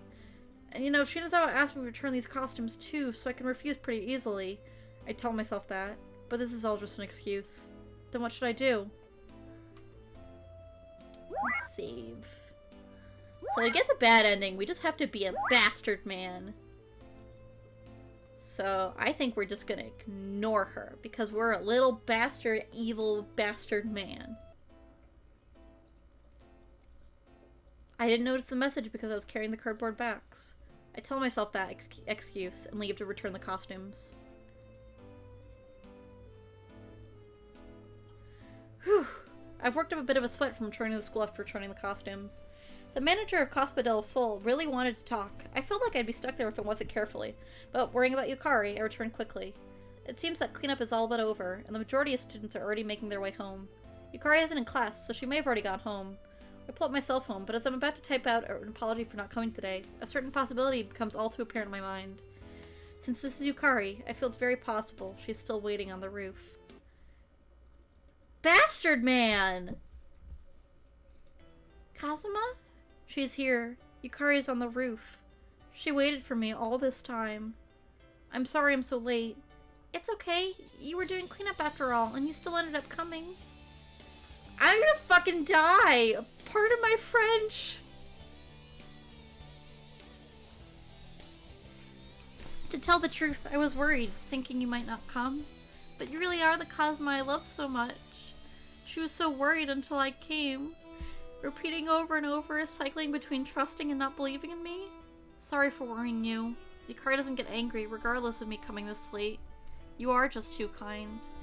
You dummy. If you were going out with anyone other than me, they'd use you as... I'm like emotional now. Stupid bastard man. I know I made that choice, but I feel like a bastard man. I do, however, love this gentle Yukari, so there's no problem as long as I'm by her side. Late night. I turn off the light and lay down, but I'm not able to sleep. Going over everything that happened lately is keeping my eyes open. I can't decide if I should try to focus on sleeping, or if I should do something until I feel sleepy. The phone? Who could it be this late at night? I look at the screen, wondering what urgent matter it could be, and I'm startled when I see the name displayed. Yukari. Yukari would normally be sleeping at this time. I would normally pick up right away, but today I feel some sort of inexplicable something. Something not right. The urge to not pick up is swelling inside me. But she had to call, even though it's this late at night. It might be something dire. If so, then I must answer. Hello? Sorry for calling so late, but there's something I just had to talk to you about. No, it's fine. Is it about what happened on the roof? No, don't worry about that anymore. It's about something else that's important. She isn't saying much of anything, but it feels like there's a kind of tension in her voice. I've become afraid to listen to what happens next.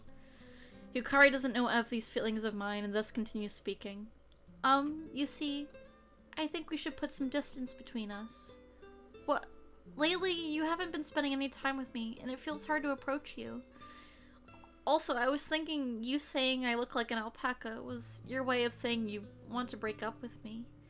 No, that's wrong. You really look like an alpaca to me, and I mean nothing other than that. You might be right, but you see, with all of these things piling up, it makes me worried.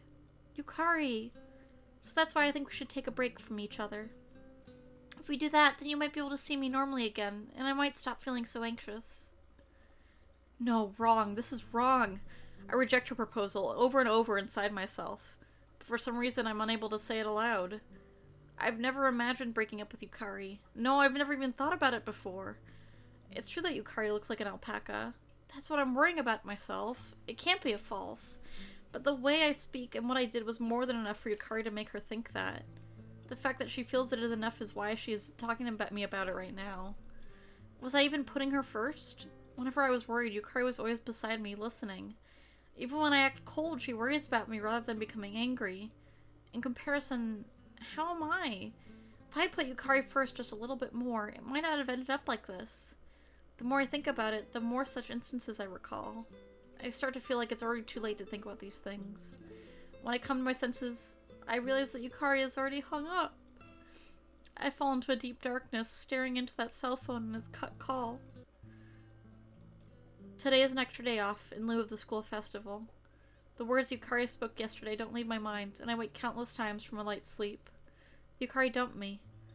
She said she wants to put some distance between us, but that was probably just her trying not to hurt me. Even if that is the reason, it still hits me hard inside. After I wake up, I call and message her to apologize over and over, but she never responds. We're sorry, the number you're trying to reach is not accepting calls at this time.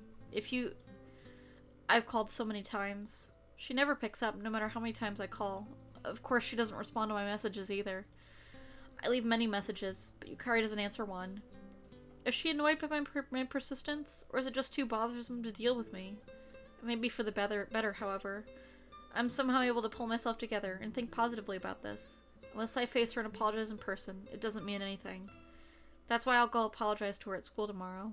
If I apologize wholeheartedly, then my kind-hearted Yukari will certainly forgive me. No, she shouldn't and won't, you bastard man.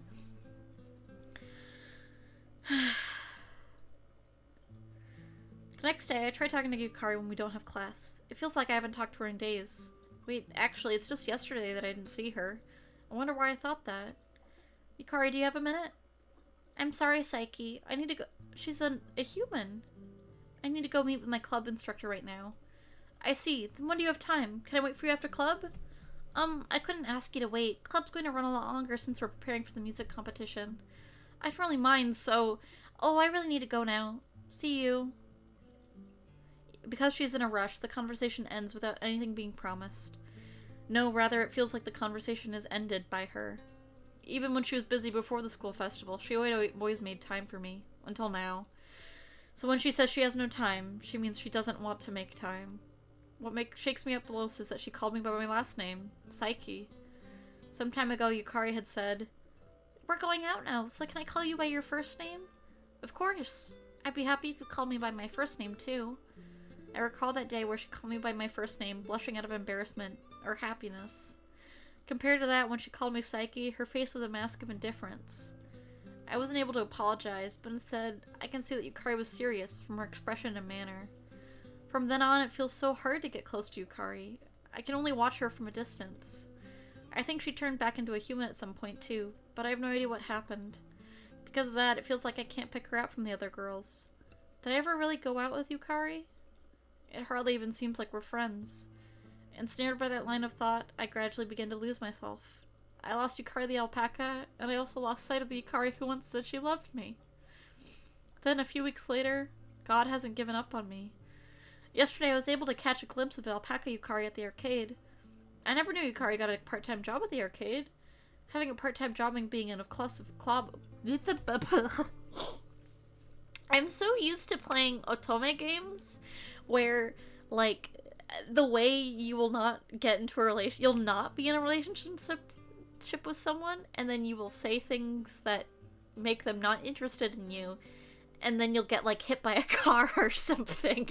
And that's much easier to deal with than this. Jeez, if she had just told me, then we could have avoided a lot of misunderstandings.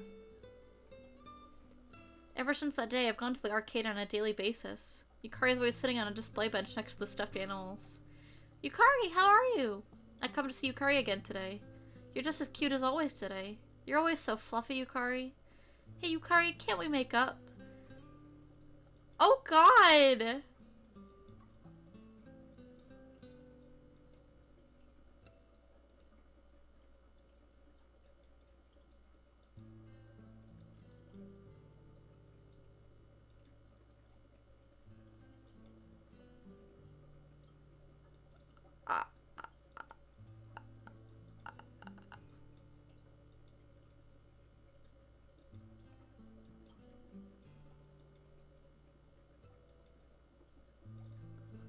What?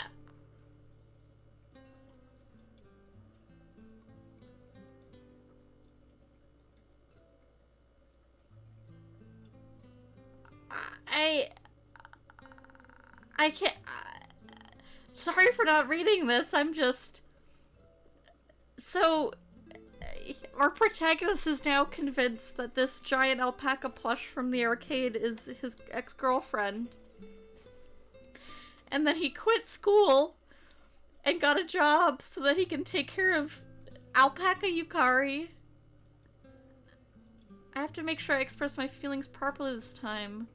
Yukari, let's get engaged. I want to be with you forever. We're still 16. I'm not even old enough to marry yet. Never mind, Yukari. So right now the word engaged simply means I'll...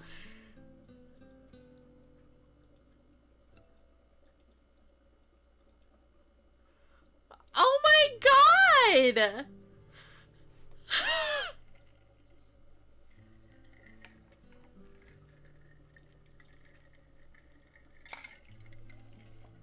I need a drink. I mean an alcoholic kind, not just water. Okay. Well that didn't get us any art, but we did do the bad ending. I guess it's a good thing that we didn't get any art from that. I have a save file from, I think we can get the alpaca ending from this one. So let's go, let's ask her if she likes alpaca, huh? That'll feel better. Do you like alpacas? Yeah, I like alpacas. What's this about the truth? Yeah, I love them too, quite a bunch really. I've always known that. Why this all of a sudden? So have you ever seen those alpacas you like as the opposite sex? What do you mean? I'm saying if you love alpacas, then could you date an alpaca? I don't understand what you're trying to say.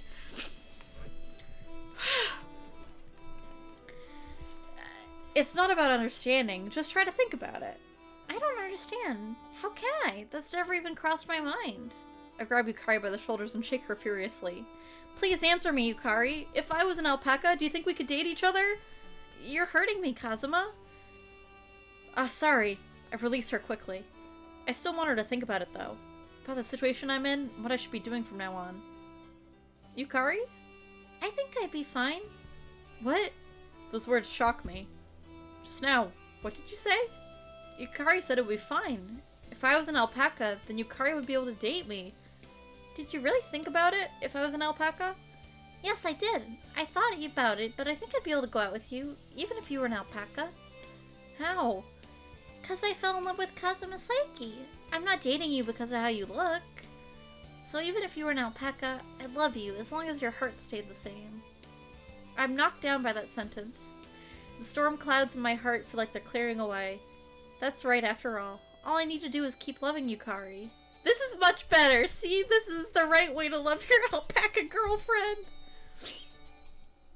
Yukari answers it so easily. Of course, unless I really become an alpaca, she won't be able to understand what I've been feeling. But I can sense power and determination within her eyes. Her answer comes from her really thinking about it, not her trying to put it off. That's why I have to tell her. Yukari, I see you as an alpaca right now. What? She probably didn't even imagine that the hypothetical question could refer to her. Yukari's smile disappears in an instant. It looks like she's contemplating what I just said.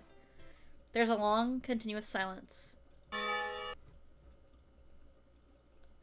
not sure what you mean by that, but I understand what you're trying to tell me. Her expression is one of neither anger nor sorrow. Rather, it's confusion. I'll try to believe what you're telling me. Why? Since when? Huh? Since when did you start? I think... Okay. Okay. Yes, so we... Okay. It's hard to get all the endings without, like, skipping stuff and stuff. Like, by accident, I mean. So let's see if this lets us turn into an alpaca. Okay. I'll go ASAP. What are you going to do if you can't trust your girlfriend? Also, let me make sure that I'm doing this alpaca ending right. Yes, okay.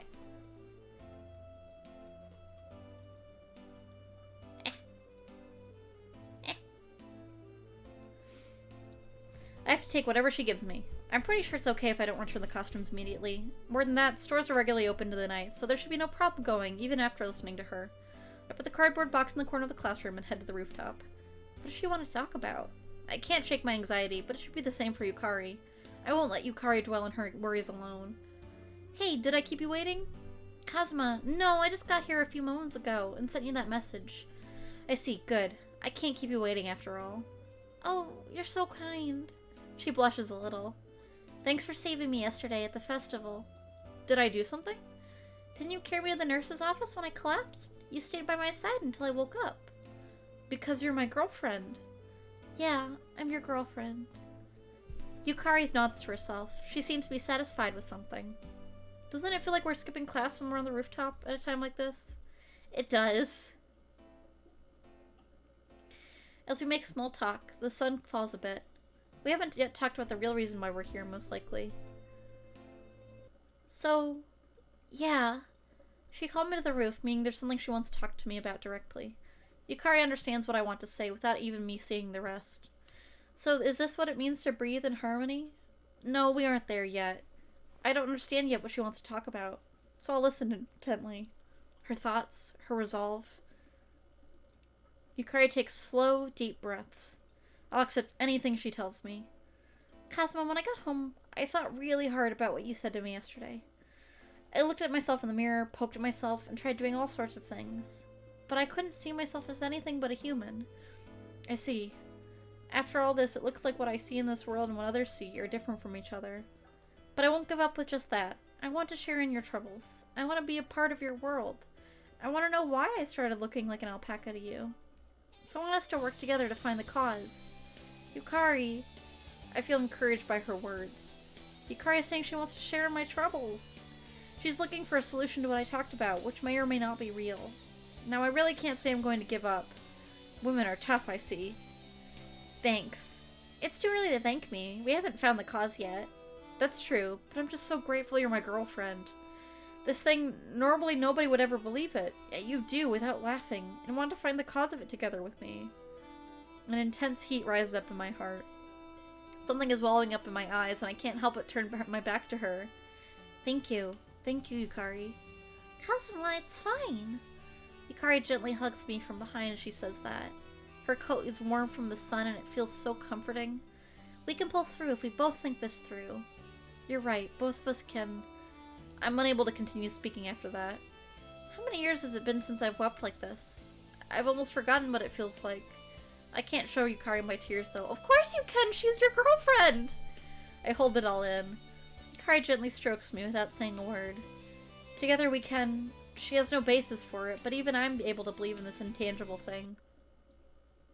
Yeah. Gotta figure out why we're alpacas. Or why she's an alpaca, except I think we're gonna turn into alpacas. We woke up early today to try to figure out why this happened. We meet up at the same spot we take to school. Good morning, Kazuma. Good morning, Yukari. But besides that, I honestly can't even fathom where to start. We can't ask anyone about it, so how can we pinpoint the cause? Kazuma, I want us to start on the same page. On the same page? Right. I want you to explain to me how you see the world. Just with words is fine. That's fine, but how? I'll ask the questions. Could you answer them honestly for me? Understood. I accept her proposal. I feel a bit scared of what she'll ask me, but I do think we need to have a common understanding. Fact check first. It's not really a question, but you started seeing me as an alpaca on my birthday. Before then, you saw me as a human. Yeah, without question. Then, can I have you look at these? Saying that, she takes out 2 pictures. I take the pictures from Yukari and look at them. One is from June this year during the sports festival. The other is from the school festival we just had. How do these appear to you? I'm speechless. I can't believe what I'm seeing in these pictures. I had already assumed that human Yukari would be in the previous year's festival photo. What surprises me is the other one. The picture from this year's school festival is of Yukari as a human. What's the meaning of this? So it really is something wrong with my eyes. Or is something wrong with my brain? Well? Yeah, they look human to me for some reason. So this is how Yukari looked in her maid outfit during the school festival. Yukari in my memories is cute, but the one in this photo is really cute too. You can have that photo. Huh? It hurt if you said, "Who are you?" when I turn back into a human. She looks baffled when she says that. Well, considering she's giving me a photo of herself, I can imagine her embarrassment. There's no way I would forget about Yukari, but I'll still take these gladly. But what I see and what's in the photo are different. What does that mean? Feels like the closer we get to solving one mystery, the more mysteries that surface. Oh, I'm gonna take a little water drink.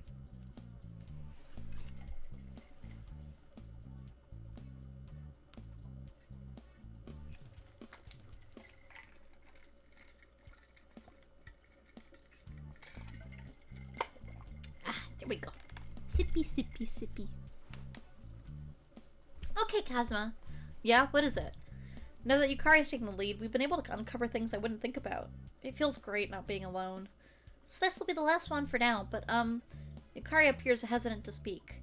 Is this something difficult for her to ask? I'm fine, ask me anything. Then, could I have you touch me? Huh? Now, Yukari, what are you saying? We're in public. Not that. So if I'm an alpaca, that means I'd be really furry, right? So I want to compare the sensation of what you feel when you touch me to what I feel when you touch me. She frantically adds more onto the explanation. I see, so that's why. I've already experienced that then. Remember those times I hugged you? Oh, yeah. It felt so good. Meaning? Oh, I see. I guess she really wouldn't understand with just good. Your body feels like alpaca fleece. It's soft and fluffy and feels so good I just want to keep touching it. Not in summer, though. I had that on the end. No matter how much I love alpacas, I don't think I could stand going the whole summer in that soft fluffiness. I see. So you don't just see me as an alpaca, but you feel it, too. Feel it? Oh, feel it. That's right. For a second, I thought of some sort of sensor antenna coming out of me, but she said feel it, not feeler. It's true. If she feels like an alpaca when I touch her, then it isn't just something wrong with my eyes. Okay, then that's my last check. Is there anything you want to ask me instead? No, it's fine. Actually, I'd like to think about what we're going to do from this point about this from now on. Yeah, we're making headway just talking like this, but since today is a holiday, it feels like we should do what we can today. So, what to do? Yeah. We can go to the library, we can go to the hospital, or the alpaca kingdom. According to the guide, it seems that it does not matter where you go. But I think what do you guys think? You guys have any opinions? Any strong opinions?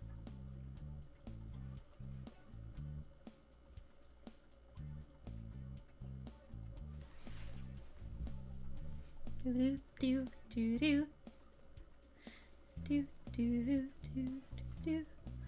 The library? Yeah, the library makes sense to me too.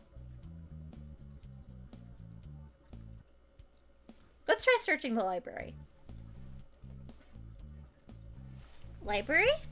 Yeah, we might be able to find a clue if we look up illnesses for other cases like mine. That's true. If it's difficult to explain it to others, then it might be best to look for answers ourselves.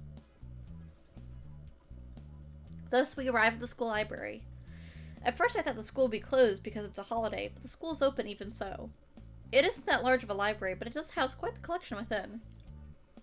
What books should we look at? Hard to decide with there being this many. I walk around with Yukari to check on which categories... Hi, Coco! Hello! We are trying to become an alpaca right now. Cause we got the wedding ending, and then we did the bad ending, and I cried. Cause it was really sad and kind of messed up. But now we're trying to become an alpaca so that we can live out our alpaca days.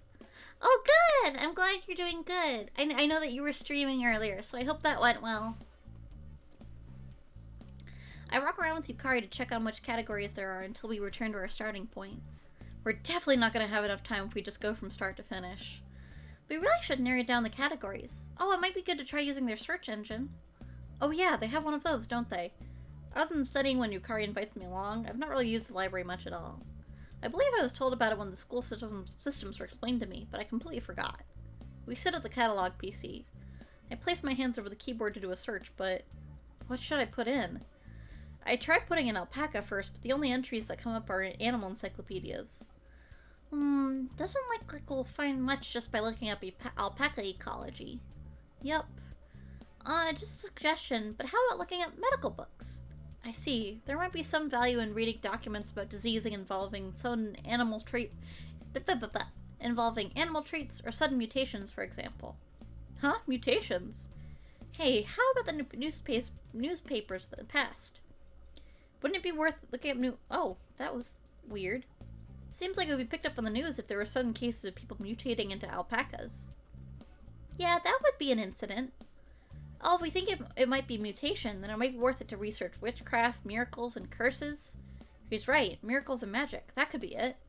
That does seem like the least probable out of the three possibilities we just listed, though. It seems more meaningful to search for actual facts than to look up these things with no scientific basis. For now, I'll dig through past newspapers, so can you look up the medical books? Okay, got it. We split up and begin looking up different things. I read over a vast number of newspapers, wielding a level of concentration I've never used before. Of course, I can't read every article, so I just glance at the headlines and follow up when it seems promising, but... Are you okay, Kasuma? I might have got a bit overboard. I continue to read without a moment's rest until I finally finish with everything, but I have a whole lot of nothing to show. There are some articles about fish-faced people and animals that look like humans, but those are completely different. Oh, the dialogue in this section is weird. There's some editorials about human-like animals and humans raised by animals, but those are irrelevant too. How cruel reality can be. All my efforts were for nothing. I've read over all the newspapers they have, but I didn't turn up anything. How's it on your end? Not too good over here either.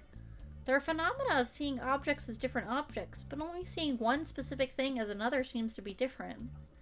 That's true. I'm only seeing Yukari as an alpaca. No one else looks like that to me. Also, the more specialized the books, the more specialized the lingo, so I can't understand it all. Can't help that. We aren't doctors or med students, so of course we don't know that stuff. Actually, it's a wonder she even tried reading such difficult books for my sake. Yet we still have nothing to show. Ugh, I just don't get it! I stretch out on the chair. This is just the first day of searching, though. I don't think we can find it that quickly. Yeah, well, that's true. Everything just seems pretty grim. You know, God never gives you more than you can handle. Oh, I remember someone saying that before.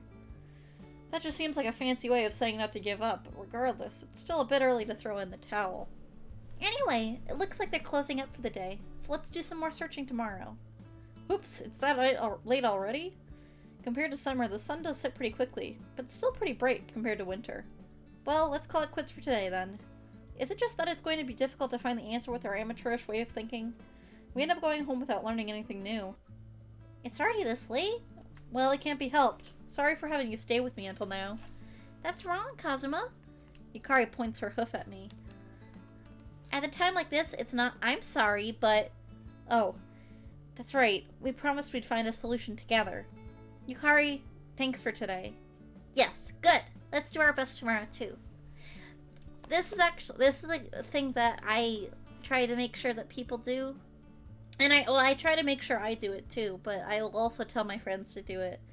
But I think it's a lot more valuable to say thank you than I'm sorry. Like, I think you should definitely apologize for things when you need to apologize. But, you know, oftentimes we say sorry when we don't really mean it. Or we do mean it, but we don't need to say it, and we just feel so bad that we don't know any other way of getting it out. And I think thanking people is a lot more, it's a lot more genuine, and it makes everyone feel a little bit better. You know, like, if you really do hurt someone, you should apologize, but instead of saying, I'm sorry for taking up your time, you should say thank you for, you know, giving me your time, or, like, spending time with me, because that makes us feel good, and I think it makes other people feel a lot better, too. So that's my little word of wisdom from Alpaca Sim, is that, yes, you should try to say thank you instead of I'm sorry when you can. Yeah, the match is only over when you give up. You know it, so see you tomorrow. I'll come pick you up tomorrow morning. From my house? That's kind of a hike, spare me. I'm not that much of a morning person. I could do it if I'm told I have to, though. I know, see you here tomorrow. Yukari sticks out her tongue at me. Oh, she was joking. Whenever Yukari says something, I always seem to take it seriously. That's one of her charms. Yeah, see you tomorrow. I watch her get on the bus when it arrives, then head home myself. We've just started searching for the cause, but finding the key is still far off. Will tomorrow be the day we reveal a clue to help us understand? No, I shouldn't be pessimistic about this. I believe we'll find something tomorrow. Boop. Day 2 of researching. As I expected, we still haven't solved anything. Yukari and I put our discs together and eat lunch. Ugh. I sigh heavily. You know what they say about sighing your luck away. Ugh. I hurriedly suck in another breath. If my luck flies away in this situation, the conclusion will be that much further away. You sighed thinking about yesterday? Well, yeah. You'd think it'd be obvious, but I never imagined our inability to explain our situation to others would put us in such a bind. Oh, Kazuma, can I take your mini omelet? Well, I don't mind, but... Yukari is already reaching out to my lunch with her chopsticks before I finish. Wow, she's so brazen in front of me when she can't even ask that of anyone else. Well, not that I really mind, since it means she's opened her heart to me. What's our strategy for today? Let's see. There's no point in repeating though it didn't work yesterday. Then we should look at this from a different angle. So, hospital or Alpaca Kingdom? What do you think, guys?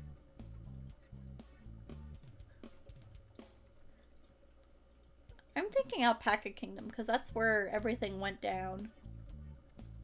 Because we went to the library yesterday.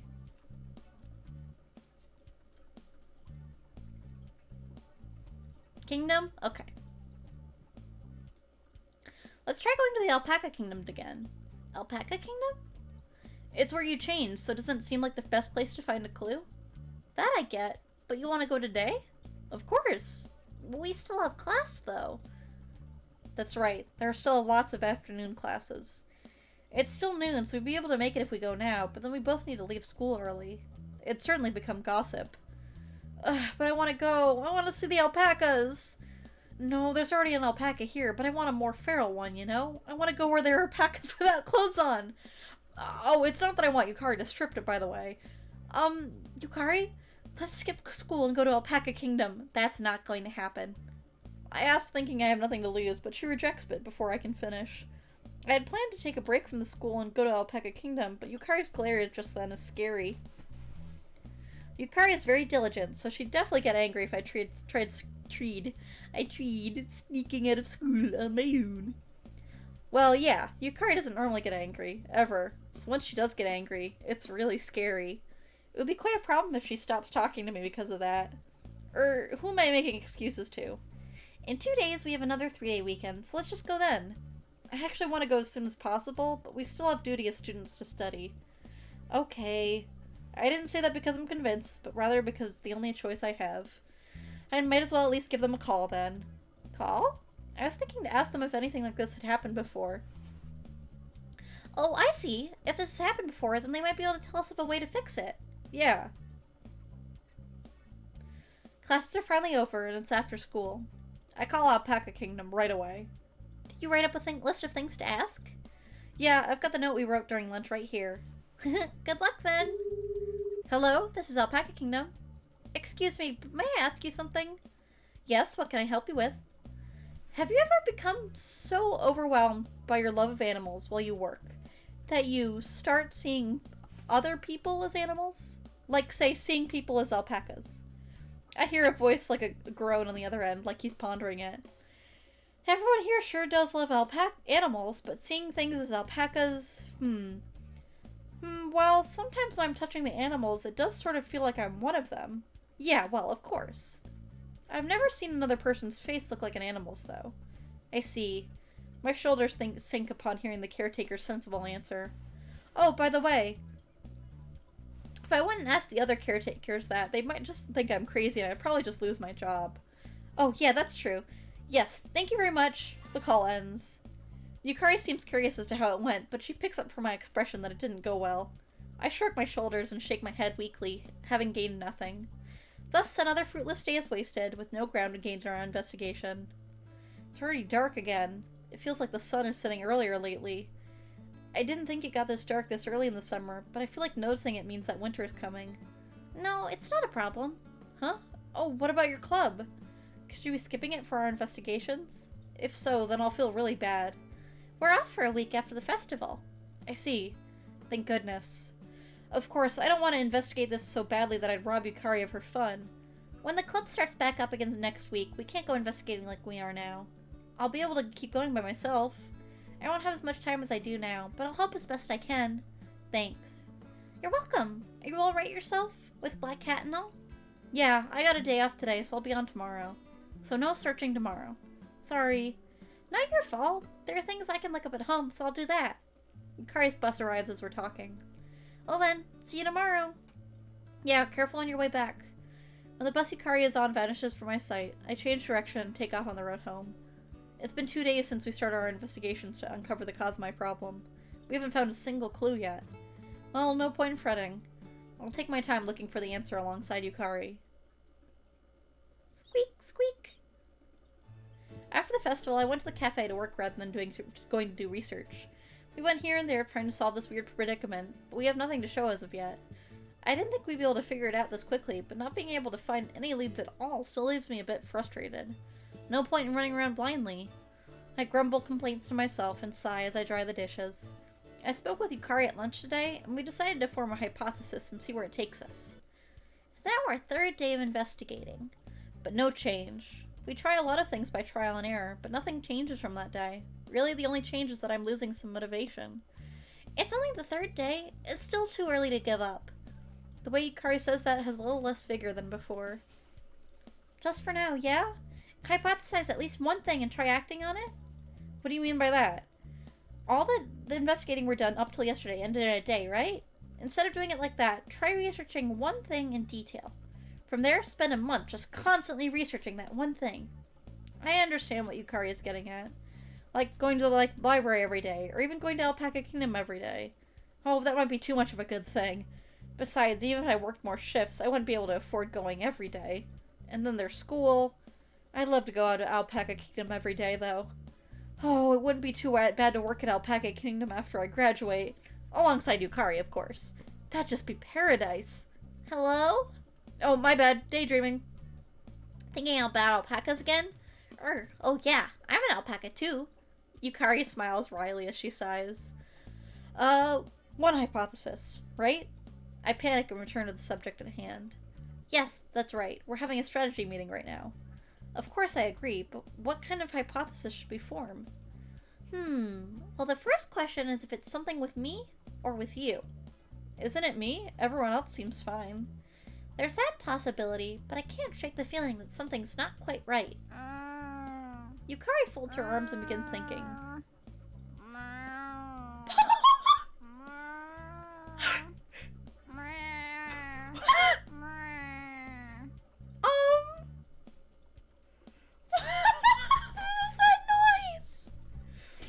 It's a bit adorable the way she's saying herm, but she's thinking seriously, so it'd be a bit rude to say so, wouldn't it?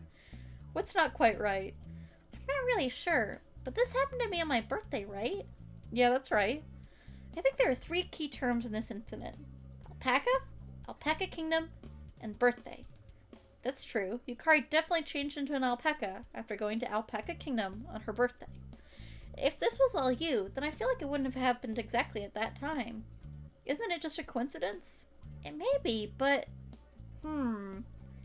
You know, I think I'd probably pay closer attention to you than even you do. If it were an illness, say, I'd notice changes in you. She says something so embarrassing so easily. When I become flustered, Yukari realizes what she said and turns away, embarrassed. What about you? Did you notice if there were any changes like that in me? Changes. This time I fold my arms and ponder.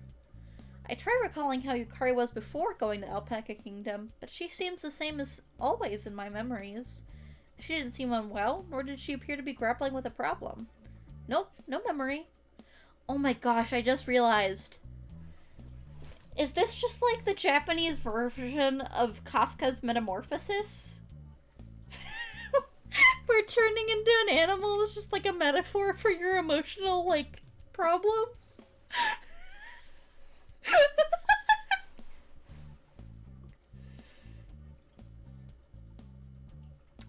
Nope, no memory. I see. Just if I became an alpaca, would you still love me, Kazuma? Oh, I flashed back to the time Yukari said that. How did I answer? I recall saying, of course. Could it have been there was a mysterious power in those words that caused Yukari to transform? Yeah, right. That's just fantasy. No, but this is a fantasy situation. The fact that it's so far-fetched actually makes it seem more possible. Did you remember anything? Hey, Yukari. This is a weird situation, right? That I look like an alpaca? Yeah, so it's fine to think there's a chance that it's something paranormal, right? Paranormal? We've only been thinking about this in rational terms so far, yeah? That's the obvious thing to do. We are living in human society, after all. Aren't we stuck because we're bound by those presumptions? Shouldn't we try assuming that you actually transform into an alpaca? Transformed? She repeats that word after me. Did I say something strange? Oh! No! What did I just say? You know that novella, The Metamorphosis? Yeah, by name at least. The main character, Gregor Samsa, wakes up one day to find he's been transformed into a giant cockroach, you see? Wakes up in the morning. You slept like a baby. We woke up early this morning, so you're probably really tired. That makes sense. I fell asleep on the return bus ride, didn't I? See? Doesn't it seem similar to the situation here? Yeah, it's similar. It was Yukari transforming instead of me, but it still feels like there's a hint of somewhere in this. So, how did Samsa change back? Yukari? Yukari falls silent. Was it that bad? You see, in the Metamorphosis, he didn't go to work, and his family told him not to leave his room. He's finally abandoned by his family and left to die. I'm unable to speak. I had thought up until that point that it'd give a clue, since they are similar situations. Yet all this means is there's no solution. A long silence. Neither of us can find the words. Neither Yukari nor I break the silence. Instead, the bell chimes, signaling lunch is over. That was sort of a downer. It's fine. You wouldn't abandon me, even if I look like an alpaca. Yeah. I want to add an confident, of course, but I answer meekly, unable to pump myself up. So let's continue tomorrow. Yukari forces herself to smile, but that makes it hurt even worse. However, we have to force ourselves to laugh so that we don't give up today. Ugh, how did it end up like this? During a moment of peace when there are no customers, Mr. Mitaka sits down in a chair and gracefully flips through a newspaper. But then he looks up smiling and speaks kindly to me. What's the matter, Kazuma? Something troubling you again? Or is it still the same thing as before? Let me drink some sippy. Drink some sippy.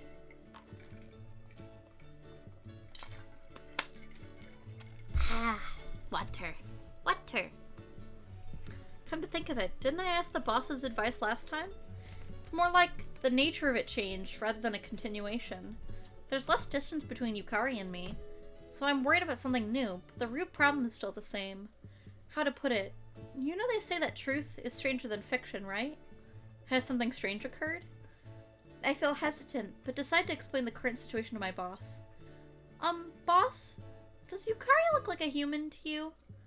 What do you mean by that? Has something happened to Yukari? I'm not sure why, but Yukari looks like an alpaca to me. Like an alpaca? I wasn't sure how to explain it, and ended up taking the direct approach. Ever since her birthday, Yukari has looked like an alpaca to me. Even if he doesn't believe me, he won't think I've lost my mind. He might actually laugh and praise my sense of humor. But instead, birthday, alpaca, Yukari. Instead of laughing, he mumbles the same thing Yukari did at lunch. So those are the relevant points? It feels like I've heard something like that before. What? From who? And when? Now, calm down. Oh, sorry. I'm shocked to attention because I hadn't expected to hear that. It's not as if I've learned anything about this. If I try to push him, he may not be able to remember it at all. I do some slow, deep breathing to calm my nerves, and ask him again. So, whatever could that have been? When you say Yukari, you mean Izumi, no question? Yes. I don't remember it too clearly, since it was quite a long while ago. Taking a breath, Mr. Mitaka continues speaking. I believe it was Yukari's grandfather. No, it may have been her great-grandfather I heard this from. I thought he just made it up, though, so I laughed it off. I still my dishwashing hand, setting my whole body to listen to his tale. You know that they... Wait! Is this related to her family? You know that the Izumi family are prestigious traders, correct? Yes, I do. There were so many things in Yukari's warehouse when I went that time during the school festival stuff that you'd expect traders to have. No, he runs a cafe called the Black Cat, so I think it may be just a decoration. There was a time when her great-grandmother's fiancé broke off their engagement, and subsequent matchmaking attempts for her great-grandmother were failure after failure. Alright then? It seemed that the prospect for that was that because her fiancé and prospective bridegroom saw her as an animal instead of a human. As an animal instead of a human? So when he says animal, does he mean alpaca specifically? Or different animals? No, that point doesn't matter. Then what happened to Yukari's great-grandfather? Seems her great-grandfather fell head over heels for her, saying that she was just fine, and then she turned back into a human. What? But then, the most important part is missing. Or is it that this would be solved over time? That's just something I heard long ago, and I thought he was joking, so I don't know any details. I'm sorry. I see. It feels like I'm getting much closer, but I haven't yet reached the heart of the matter. Why not ask Yukari's parents directly? Her parents. That would certainly be the faster route. However, I haven't met with Yukari's parents since that incident during the entrance exams. I do feel weird about going to see them, but I shouldn't worry about that if it's for Yukari. If it comes to it, then I can just grovel for forgiveness of that previous matter. You're right, I'll try that. I make up my mind to contact Yukari immediately so that by tomorrow we can... but I have work tomorrow. But even waiting one extra day to ask would make a difference to me. Boss? About work tomorrow? You want to ask Yukari's parents about that? Yes. Well then I guess I'll have my daughter come to work tomorrow. I believe she's free then. Thank you very much. My boss knows everything about me. I just planned to tell him everything to get it off my chest, but before I knew it, I'd received valuable information. I'd become overly excited, shaking the owner's hand to the point of practically breaking it off. No, rather, I'm just grabbing onto his hand. If this helps you find something out, then Yukari will also... Alpaca time. Alpaca time. Coming. I go to Yukari's house the next day. I'm finally meeting my girlfriend's parents, so I wear a finely pressed shirt to try to keep up appearances. Last night, I told Yukari the information my boss gave me, so by now she should have told her parents about it. Morning, Kazuma. Good morning. So, come in. Yukari invites me inside. Oh, I love her little sparkly eyes. They're so sweet. Pardon me. I take off my shoes and arrange them neatly before heading to the living room. Little things like this are how you show what sort of person you are. Or that's what I've been told. Wait in the living room. I'll bring in the tea. After saying that, Yukari goes to the kitchen, leaving me behind in the living room. Hey, don't leave me alone in here. This feels pretty awkward. I think to myself and look around the room, but... There's no one here. Yukari, where are your parents? I turn towards the kitchen, calling out to Yukari. Oh, they're not here. They have Saturday off, but they work on holidays. I see. Today is the 23rd of September. In other words, the autumnal equinox. So they're not here. For all the effort I've put in, I feel like I've been duped. Okay, here you go. Yukari brings out the tea. Did you want to meet Mom and Dad? No, it wasn't that. More like I thought they'd know more about this than you. Yeah, I was really curious about it after getting your call, so I couldn't wait. I asked them. Is that so? Well, if your parents can help you solve something, you might as well ask them since you kind of live with them. So Mom and Dad said they have a good idea of what's up, but they didn't talk much about the actual event. I wonder why. Could it be hard for them to tell her? Like it's similar to Kafka's metamorphosis. Wait, no. He said Yukari's great-grandma turned back into a human, so that'd be impossible. There must have been some reason for them not elaborating. You think so? Oh, but they did say to go search the warehouse. Warehouse? As in the warehouse we searched through for the school festival? They said there are old writings and such stored there, including the Izumi family history. In there, then? Yeah, they said it may have a hint. Then let's strike while the iron's hot. We immediately get off the couch and head towards the back door of the Izumi residence. Here, Kazuma. Yukari hands me a small key. What's this? They told me the writings are in a locked box, but they forgot which one it was, so they said to look for it ourselves. I see. One private family history isn't something you can just show anyone. It's no surprise it's locked. Well then, let's get going. Yeah. I head to the warehouse with Yukari. It isn't that long of a path, but it feels much longer because of how fast my heart is beating. This should probably be a step towards a conclusion. I understand it's not good to get my hopes up, but I couldn't help myself. Unlocking the rusted padlock, we enter the dimly lit storage room. Big as ever. Saying this place is as big as my entire house might not be an overstatement. Yukari's parents are probably running an import company now, but long ago everything was most likely stored here. What box, I wonder? I have a good idea where things are located because I came here for the school festival, but there's so many kinds of boxes. This key is a hint. Right, I guess the only thing we can do is to search by checking each lock to see if it fits. Alright, we won't get anything done if we stand here talking. We'll search from top to bottom. Rolling up my sleeves, I check if this key opens up the boxes in one of the corners. Yukari holds the flashlight, lighting up my hands. This isn't right either. Oh, this one? About an hour after we begin our search, suddenly Yukari speaks up and my hands go dark. I wonder what's up and look to the side. Oh, Yukari is opening up an unlocked box. What is it? Did you find something? Is it possible the family history is in an unlocked box? If so, then we have a lot more boxes to look through. Oh, sorry. I found sheet music I had used back in elementary school, and it just took me back. Oh, that. Don't surprise me like that. Yeah, sorry. No, it's fine. I do feel a bit tired, though. My back is starting to hurt since I have to bend over to do most of this. Oh, believe you me, I know that feeling. I say up to Daisy like I'm an old man and sit down on something chair-like. It's covered with an old dust cloth, and it's rough, so it isn't particularly comfortable. Kazuma, I think that's a reliquary. A reliquary? What's a reliquary? My mind goes blank hearing a word I'm not familiar with. The religious relicate reposed in the reliquary. Hey, isn't that a pretty good tongue twister? The religious relic reposed in the reliquary. I can't say it. I'm a bit annoyed that I can't say it. Damn, maybe I should practice it a bit. No, let's give Yukari a challenge. Hey, Yukari, could you try saying the religious relic reposed in the reliquary for me? No, damn, I can't ask her to say this if I can't say it. Huh, what? She gets confused. I'm sorry, I'll just apologize in my mind for now. A reliquary is a chest used to hold relics. Would you move, please? Okay. I stand as Yukari asks and removes the sheet. Like she said, there's indeed a wooden box under the sheet. Oh, this chest is locked. Key, please. Handing the key over to Yukari, I shine the flashlight over her hands. Inserting the key into the lock and turning it with a click. It's opened. Alright, let's open her up. Upsa-daisy. Yukari tries to open it, but it doesn't budge. Just now, it unlocked, didn't it? Yeah, I think I heard the sound of the lock turning. Okay, let me try. Yes, please. I put all my strength in trying to budge the lid. It starts making a cracking sound, then opens ever so slightly. Just a bit more, Kazuma. Yukari cheers me on. Here we go!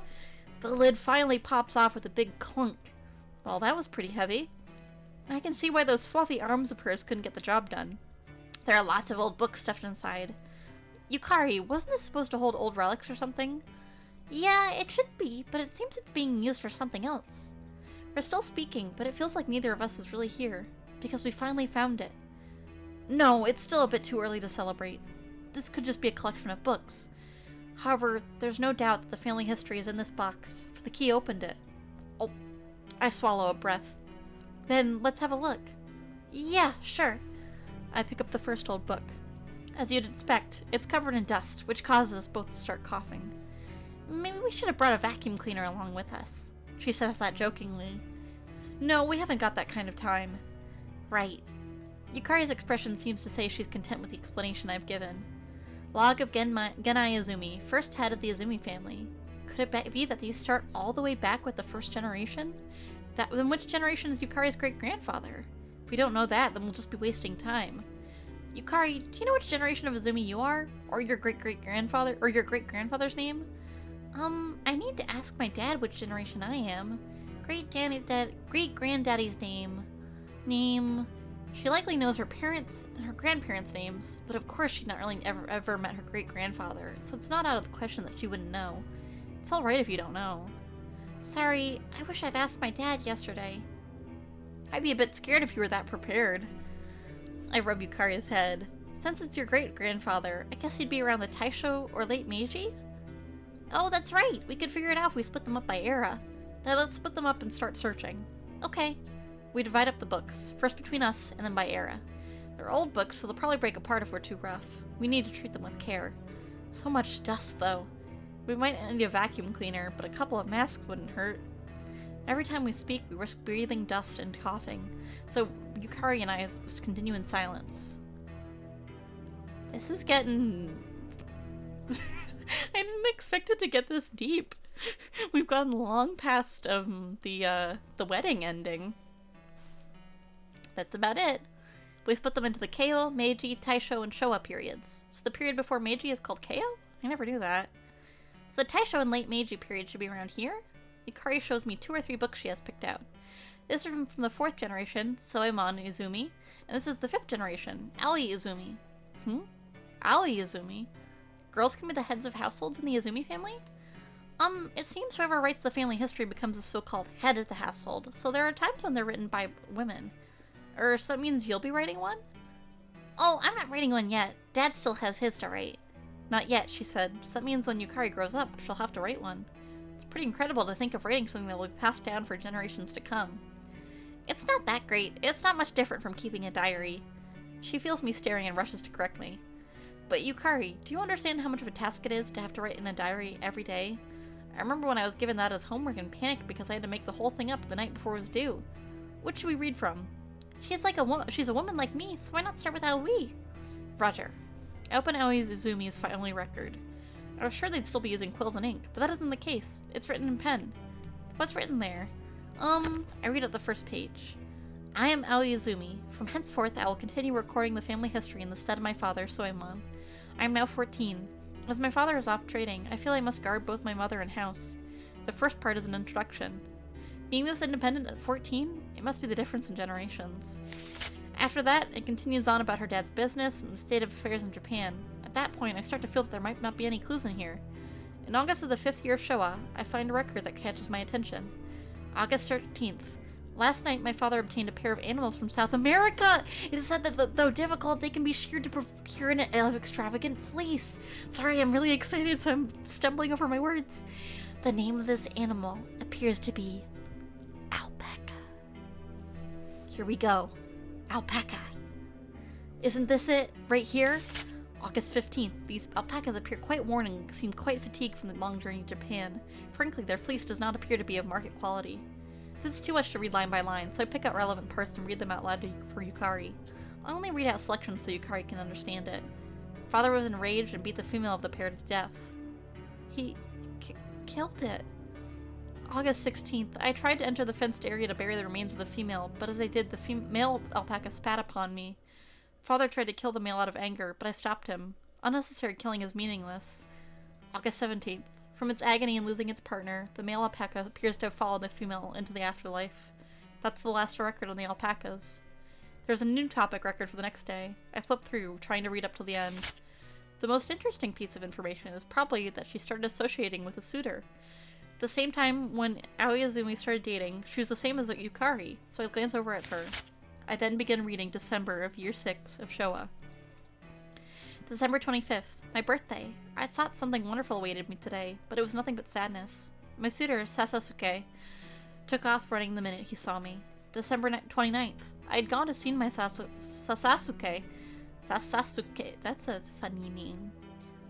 I've seen Sasuke and maybe Suke, but Sasasuke. But he screamed out, asking who I may be. I announced myself, yet he believed me not. December 30th. I received a letter from I can't talk. He wishes for our relationship to come to an end. I begged the reason, yet have not received any clear one. He said it was because I am disgusting. Did something happen on her birthday? So this really is it. Yeah, I definitely think this is it. I turn the page. The year changes from Showa 6 to 7. Aoi had a matchmaking. She fell for this partner, then they made arrangements, then he asked, "What is this furry beast?" and cut all ties with her. Furry beast? Could this be about the alpacas? Believing that such an upstanding man could not be lying, I consulted my parents. When I did so, my father trembled, as he feared he understood why. I asked the reason of him. He said that he had heard a mysterious voice upon the death of the male alpaca. "Those you love shall suffer to never be loved," is what he heard. December 25th. My father has passed away today. The preparations for the funeral shall keep me busy. Today as well would be my birthday. It must have been harsh losing her father on her birthday. He probably couldn't have ever really celebrated her birthday after that. December 26th. I had a strange dream. Someone was advising me. A curse has been placed upon all females of my lineage. After the age of 16, upon the appearance of a person whom they hold dear, they shall take the form of an alpaca. However, only those who love them shall see them as an alpaca. Curse? Then it's my fault you... That seems very probable. All others shall see them as human. It's the exact same situation that I'm in. Yukari really is under the alpaca's curse, so there is but one way to release this curse. The one they love must wholeheartedly love them back. They must also make this blessing clear. I have decided to wait for the one who loves me from the bottom of their heart. From here, it goes on about her falling in love with someone, then being hated, engagements being made, then broken. That cycle repeats for a while. It makes for depressing reading. Yes, it does. We read up until Showa Year 12. August 31st. I have met an odd fellow. He said it was love at first sight. September 1st. This odd fellow continues to hover about me today. His name is Sosaburo. I have given up on hoping, as someone such as myself can be loved by no one. I pray for my mother's forgiveness, but I have chosen to live my life alone. I have given up on having a family. September 15th. Undeterred, Sosaburo continues to come to me and tell me strange tales. I feel him entering my heart. I fear I shall fall for him. September 20th. Sosaburo finally begins to see me as an alpaca. It seems I have fallen for him. With this, all shall be over. Again I'll be alone. Or so I thought, but Sosaburo accepted me, chuckling and saying, "Why, aren't you cute this way as well?" September 23rd. Sasaburo, wasn't his name different just before? Yeah! Like, his name changed. I hope the Sasaburo? I'm not sure which one's right. I asked him the meaning of this and he proposed, asking, "Will you marry me?" I asked if he could accept me as this. He laughed and then said, "Of course." My tears would not stop. I shall spend the rest of my life with this gentleman. When I accepted his proposal, Sasaburo took my lips. It seems they returned to being human at that moment. After that, they spent their days in happiness, brought about in air, and spent their life as traders. That's the end. Maybe it is his brother. This is the true nature of the alpaca's cursed spit. Both Yukari and I are floored after reading such unrealistic subject matter. Kazuma, this, yeah, it's... I'm unable to look right at her. Yukari seemed to understand it as well. For what we need to do next, we need to be brave. To break the curse, basically. Yukari, yeah. Could I do exactly what was written down? Exactly what that great young man did? Yeah, of course. I believe in you, Kazuma. Yeah, then, could you close your eyes for a bit? Yeah, okay. I gently embraced Yukari by the shoulders. The fluffy sensation causes me to hesitate. That's right, there's no need for verification. The girl before me is an alpaca. Isn't wet but damp. That sensual and delicate fur-covered nose. Oop. That strangely vivid, human-like mouth. Even though I love her, even if I am prepared, it's hard to feel dignified when it's not with another human. Does it take time? It seems hard for her to bear having her eyes closed in silence. Oh, sorry, I'm just worried, I guess. No, it's fine. I'm not scared. I can feel you touching me. I can feel you, so I'm not afraid. Yukari. I'm completely frazzled, yet Yukari seems relatively calm. I can tell she's worried, too. She must really believe me. Even with my eyes closed, even in the darkness, I'm fine. That's right. What I see before me isn't reality. Yukari always wakes me up when I'm confused by what is right in front of my eyes. That's the reality I believe. Now it's my turn. That's why I know. My reality is with Yukari. I need nothing else. This is all I need. I focus everything on Yukari and shut out the world as I see it. I see. It's just as you said. Huh? Kazuma? I have my eyes closed right now. I can feel exactly what you feel. The flow of Yukari's life, the proof of her existence. I feel as if I'm touching that. Yukari's figure, her feet. I almost said feet! Her heat, her weight. I can follow it blindly to the letter. It's strange. What is? I feel so anxious, yet I'm not afraid. I feel her warmth radiating against me. And at the same time, my love for her swells. It's somewhat similar to how I feel when I think about alpacas normally. Yes. I end up with that thought after coming this far. I cringe a bit, recalling how much of a fool for alpacas I am. Yukari. Since I have my eyes closed, I don't have to think of anything unnecessary. That's how I can move as my heart allows without needing to prepare myself. I place my hand on Yukari's cheek, just as that great young man did in the past. Yukari holds her breath, and my hand is once again wrapped in warmth. A blazing light envelops us at that moment. It's so bright that I have to shut my eyes. How much time passes me by? I slowly open my eyes. There before me! Yukari hasn't changed at all. Well, I guess her expression's changed to that of a mix between surprise and confusion. You're Kazuma, aren't you? Yukari cocks her head and asks me that. Yukari? What are you saying? Well, Yukari appears extremely troubled and doesn't speak as she passes me a hand mirror, as though telling me to have a look. Huh?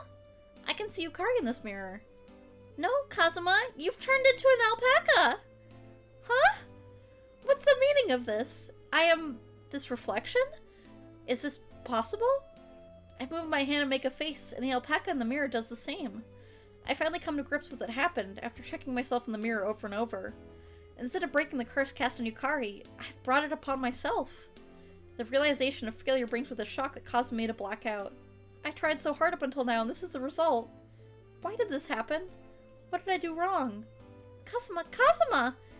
It feels like I can hear Yukari's voice from far off as my vision and consciousness begin to fade. I thought the same world will be there every time I woke up. However, I was mistaken. It really is.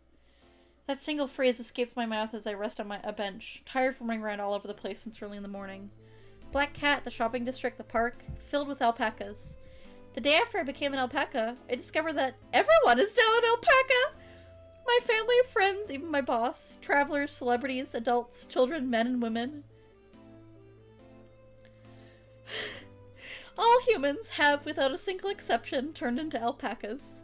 Also, just as with Yukari, not a single person noticed the change. This almost feels like everyone in the entire world has become an alpaca. Looking around from where I'm sitting, it's like I'm back at It's like I'm sitting back at Alpaca Kingdom. There's so many alpacas. So many. So many. The biggest difference from the kingdom is that they're wearing suits, school uniforms, holding shopping bags, and the like. I feel like I'm about to do a spit take as I recall what happened the day before. Yukari never ended up turning back into a human. I became an alpaca instead. No, not just me. Everyone has turned into an alpaca. Compared to the first time Yukari appeared as an alpaca, I was able to accept this dramatic transformation pretty readily. I just don't remember how I got back after that. Did she carry me back? No, it's likely she called for someone. But, well, is there a problem with everyone being an alpaca? They don't seem to care, and everyone seems the same as always, save for their appearance. Morning, Kazuma! What's the same as always? A familiar voice calls out to me from behind. Your mom told me you went out early this morning, so I've been looking around for you. You could have just contacted me on my cell phone. But after you looked in the mirror, you just said you were going home, and you haven't returned any calls. You don't remember? I was worried, so I stayed with you until you got home. I didn't hear from you at all after that, so I thought I'd check on how you were doing in person. Yukari explained to me what happened in the warehouse yesterday. I guess I'd lost my memory of that. It seems Yukari has begun to see everyone around her as alpacas too. It's just a guess, but maybe since we failed to break the curse, we messed it up and made it stronger? It might have infected Yukari with the kiss. Is that what happened? I'm sorry to have worried you. It's okay. You seem to be fine now. Since I've become an alpaca, Oh, you're still cool looking as an alpaca. Yukari must have seen I'm a bit depressed, since she follows up in a hurry. Thanks. No, it's fine, since I like this face. Yeah, I can't really say I'm disappointed that we didn't break the curse. But I can't tell Yukari that. Even though her own curse backfired, she's still worried about me. Come to think of it, it's impressive that you still recognize me in my alpaca form. Because you're you! I know the person I love, at least. She looks down shyly after saying that. I'm not exactly a person now, though. That's true. After hearing that, the gloom I feel clears up without a trace. This is just fine for an alpaca-loving nut like me. A girl I love from the bottom of my heart is an alpaca, in a world filled with my beloved alpacas. It might not be too much of a stretch to say, Yukari, right now, I'm happy. Me too. Let's be together forever. Yeah! Yeah, I love this world. I love alpacas. And I love Yukari more than anyone else. Well, that was the alpaca ending. Okay, I think I have the energy to do the true ending. And I don't think it should take too long because we have now seen everything else. So I think we go to here, and then we say, is that an alpaca? Yeah! I was not expecting, I was like, oh, there'll probably just be a little bit more, like maybe like a half an hour more worth of content, like after the main ending, but no, that was like an hour's worth almost. As expected, the question goes right over her head. Doesn't Yukari look like an alpaca or something? What are you talking about? Oh, I heard about this. You were on a date with Yukari at Alpaca Kingdom, right? Is this your way of boasting? No, that's not what I meant by it. I know you're an alpaca lover, but you shouldn't be forcing your fantasies on Yukari. Yeah, you're right.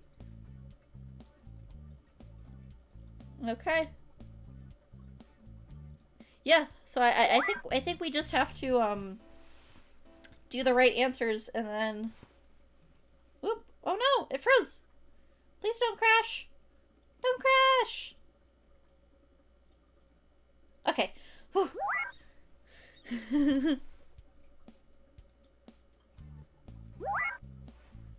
And now we just have to wait through the skipping a little bit. Whee!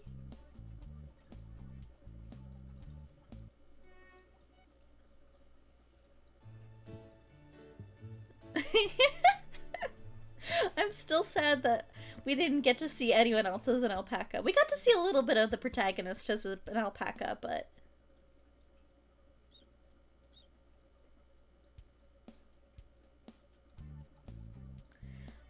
I love watching her face change. It's so good.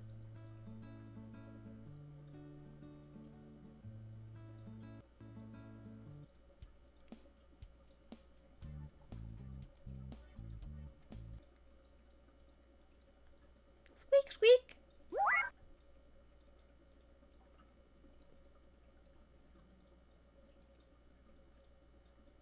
Come on.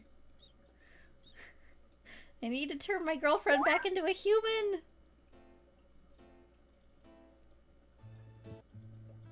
I wonder if... Okay, we go out. I wonder if there's a way to make... Yep. Okay. So we already have it on max speed. If only there was a way to skip those, calendar bits.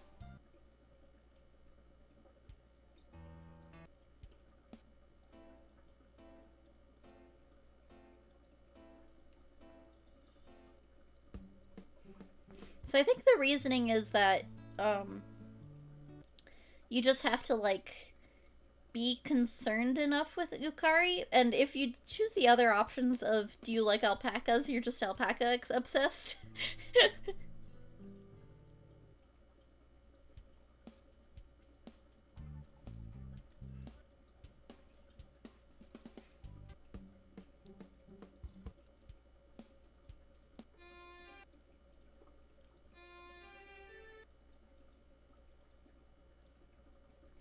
Squeak, squeak, squeak.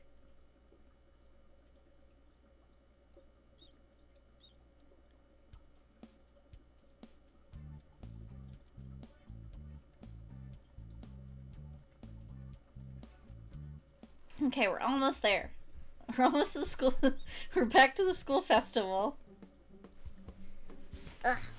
Gotta sit up.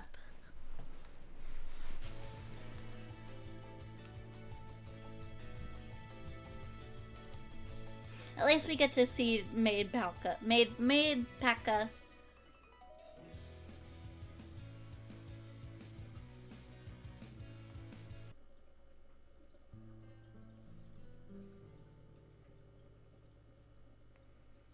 Yeah, I think the next time I do a dating sim like this, I might recruit someone to come with to do the reading with me, because it gets so tiring doing it all myself.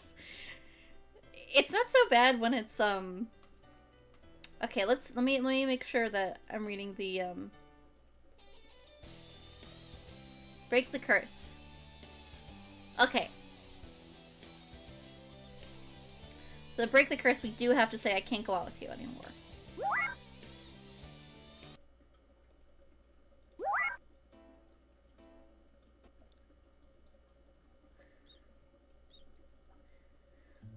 What was I gonna say? Oh,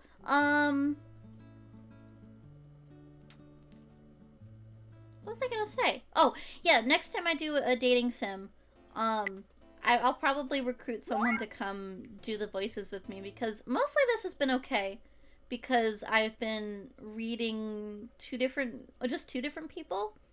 But there were a couple scenes where I was like, oh gosh, I have to juggle so many voices right now. So, yeah. Oh. No, we read this. Okay. It stopped here for some reason. That was strange. Yeah, I think we can just keep going. And it does, the walkthrough says that we don't have to worry about where we go. So I'm just gonna do, I don't feel like reading the library dialogue, so we're just gonna go to the library. We're just gonna do exactly what we did before, because it doesn't matter.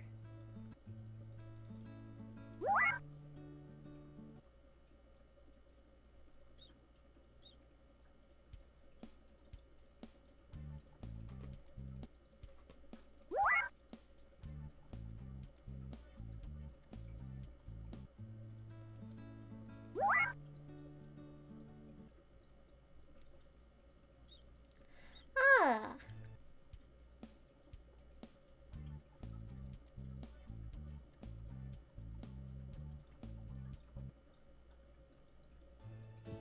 We didn't, but we already did. I'm a little bit. I just want to see the true ending where we break the curse. So I'm skipping over going to the hospital.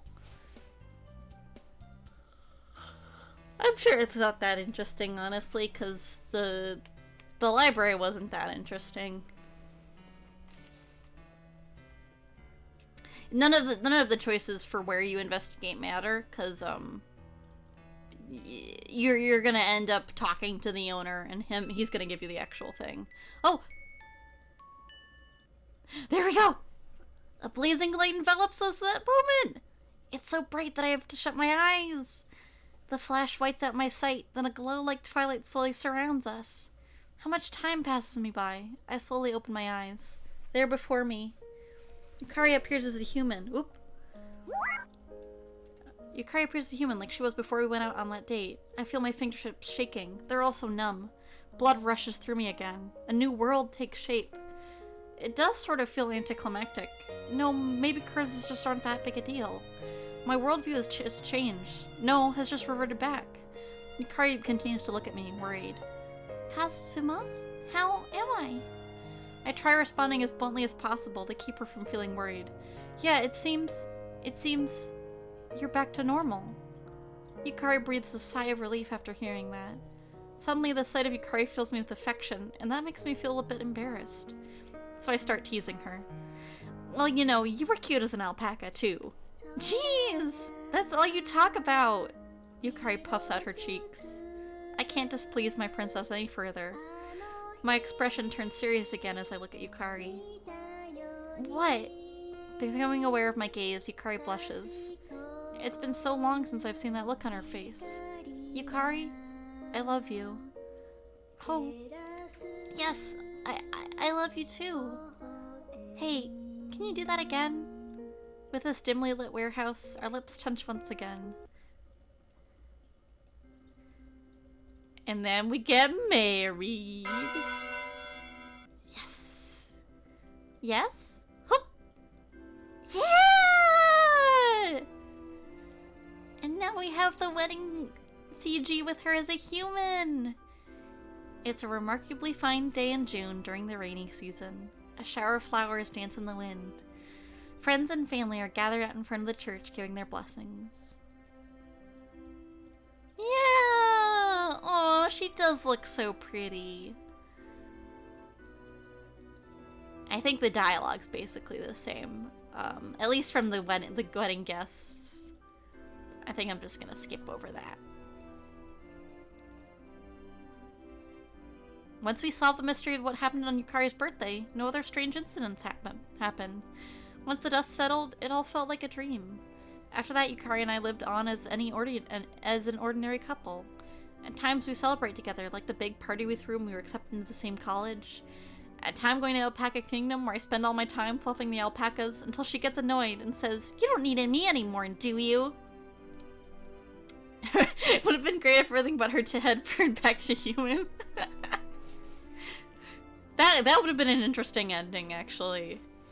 It's I guess I was gonna say it's weird that nothing changes in like the first ending we got, the normal wedding ending, the one where you marry an alpaca, because you know it says that the curse can be broken by like true love's kiss basically, but I'm also surprised they didn't think of true love's kiss earlier. Like that would be the first thing to come to my mind.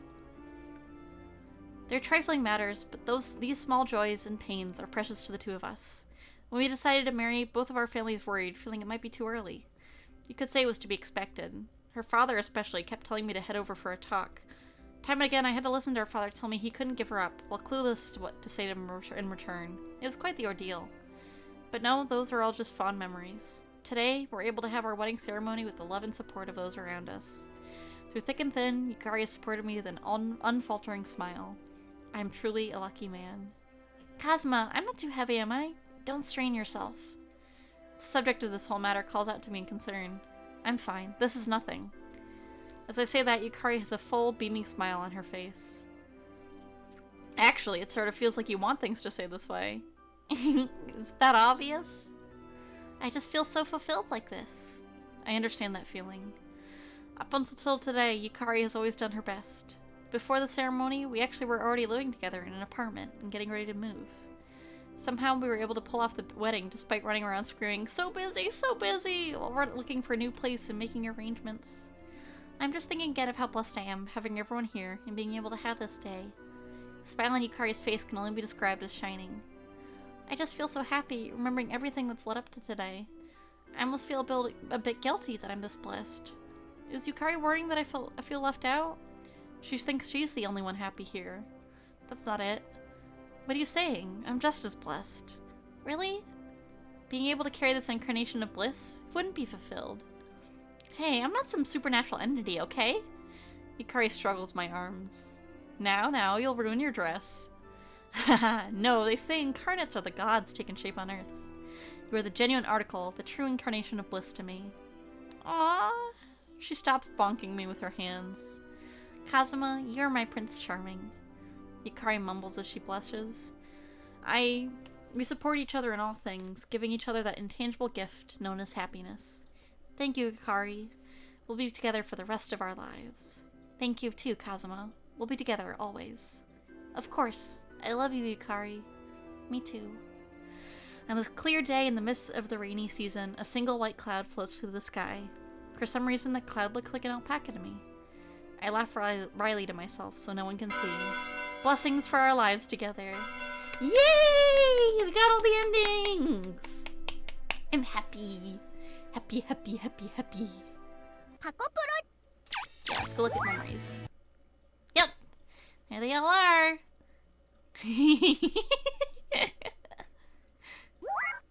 Oh, good. We get the full thing. I'm glad for that.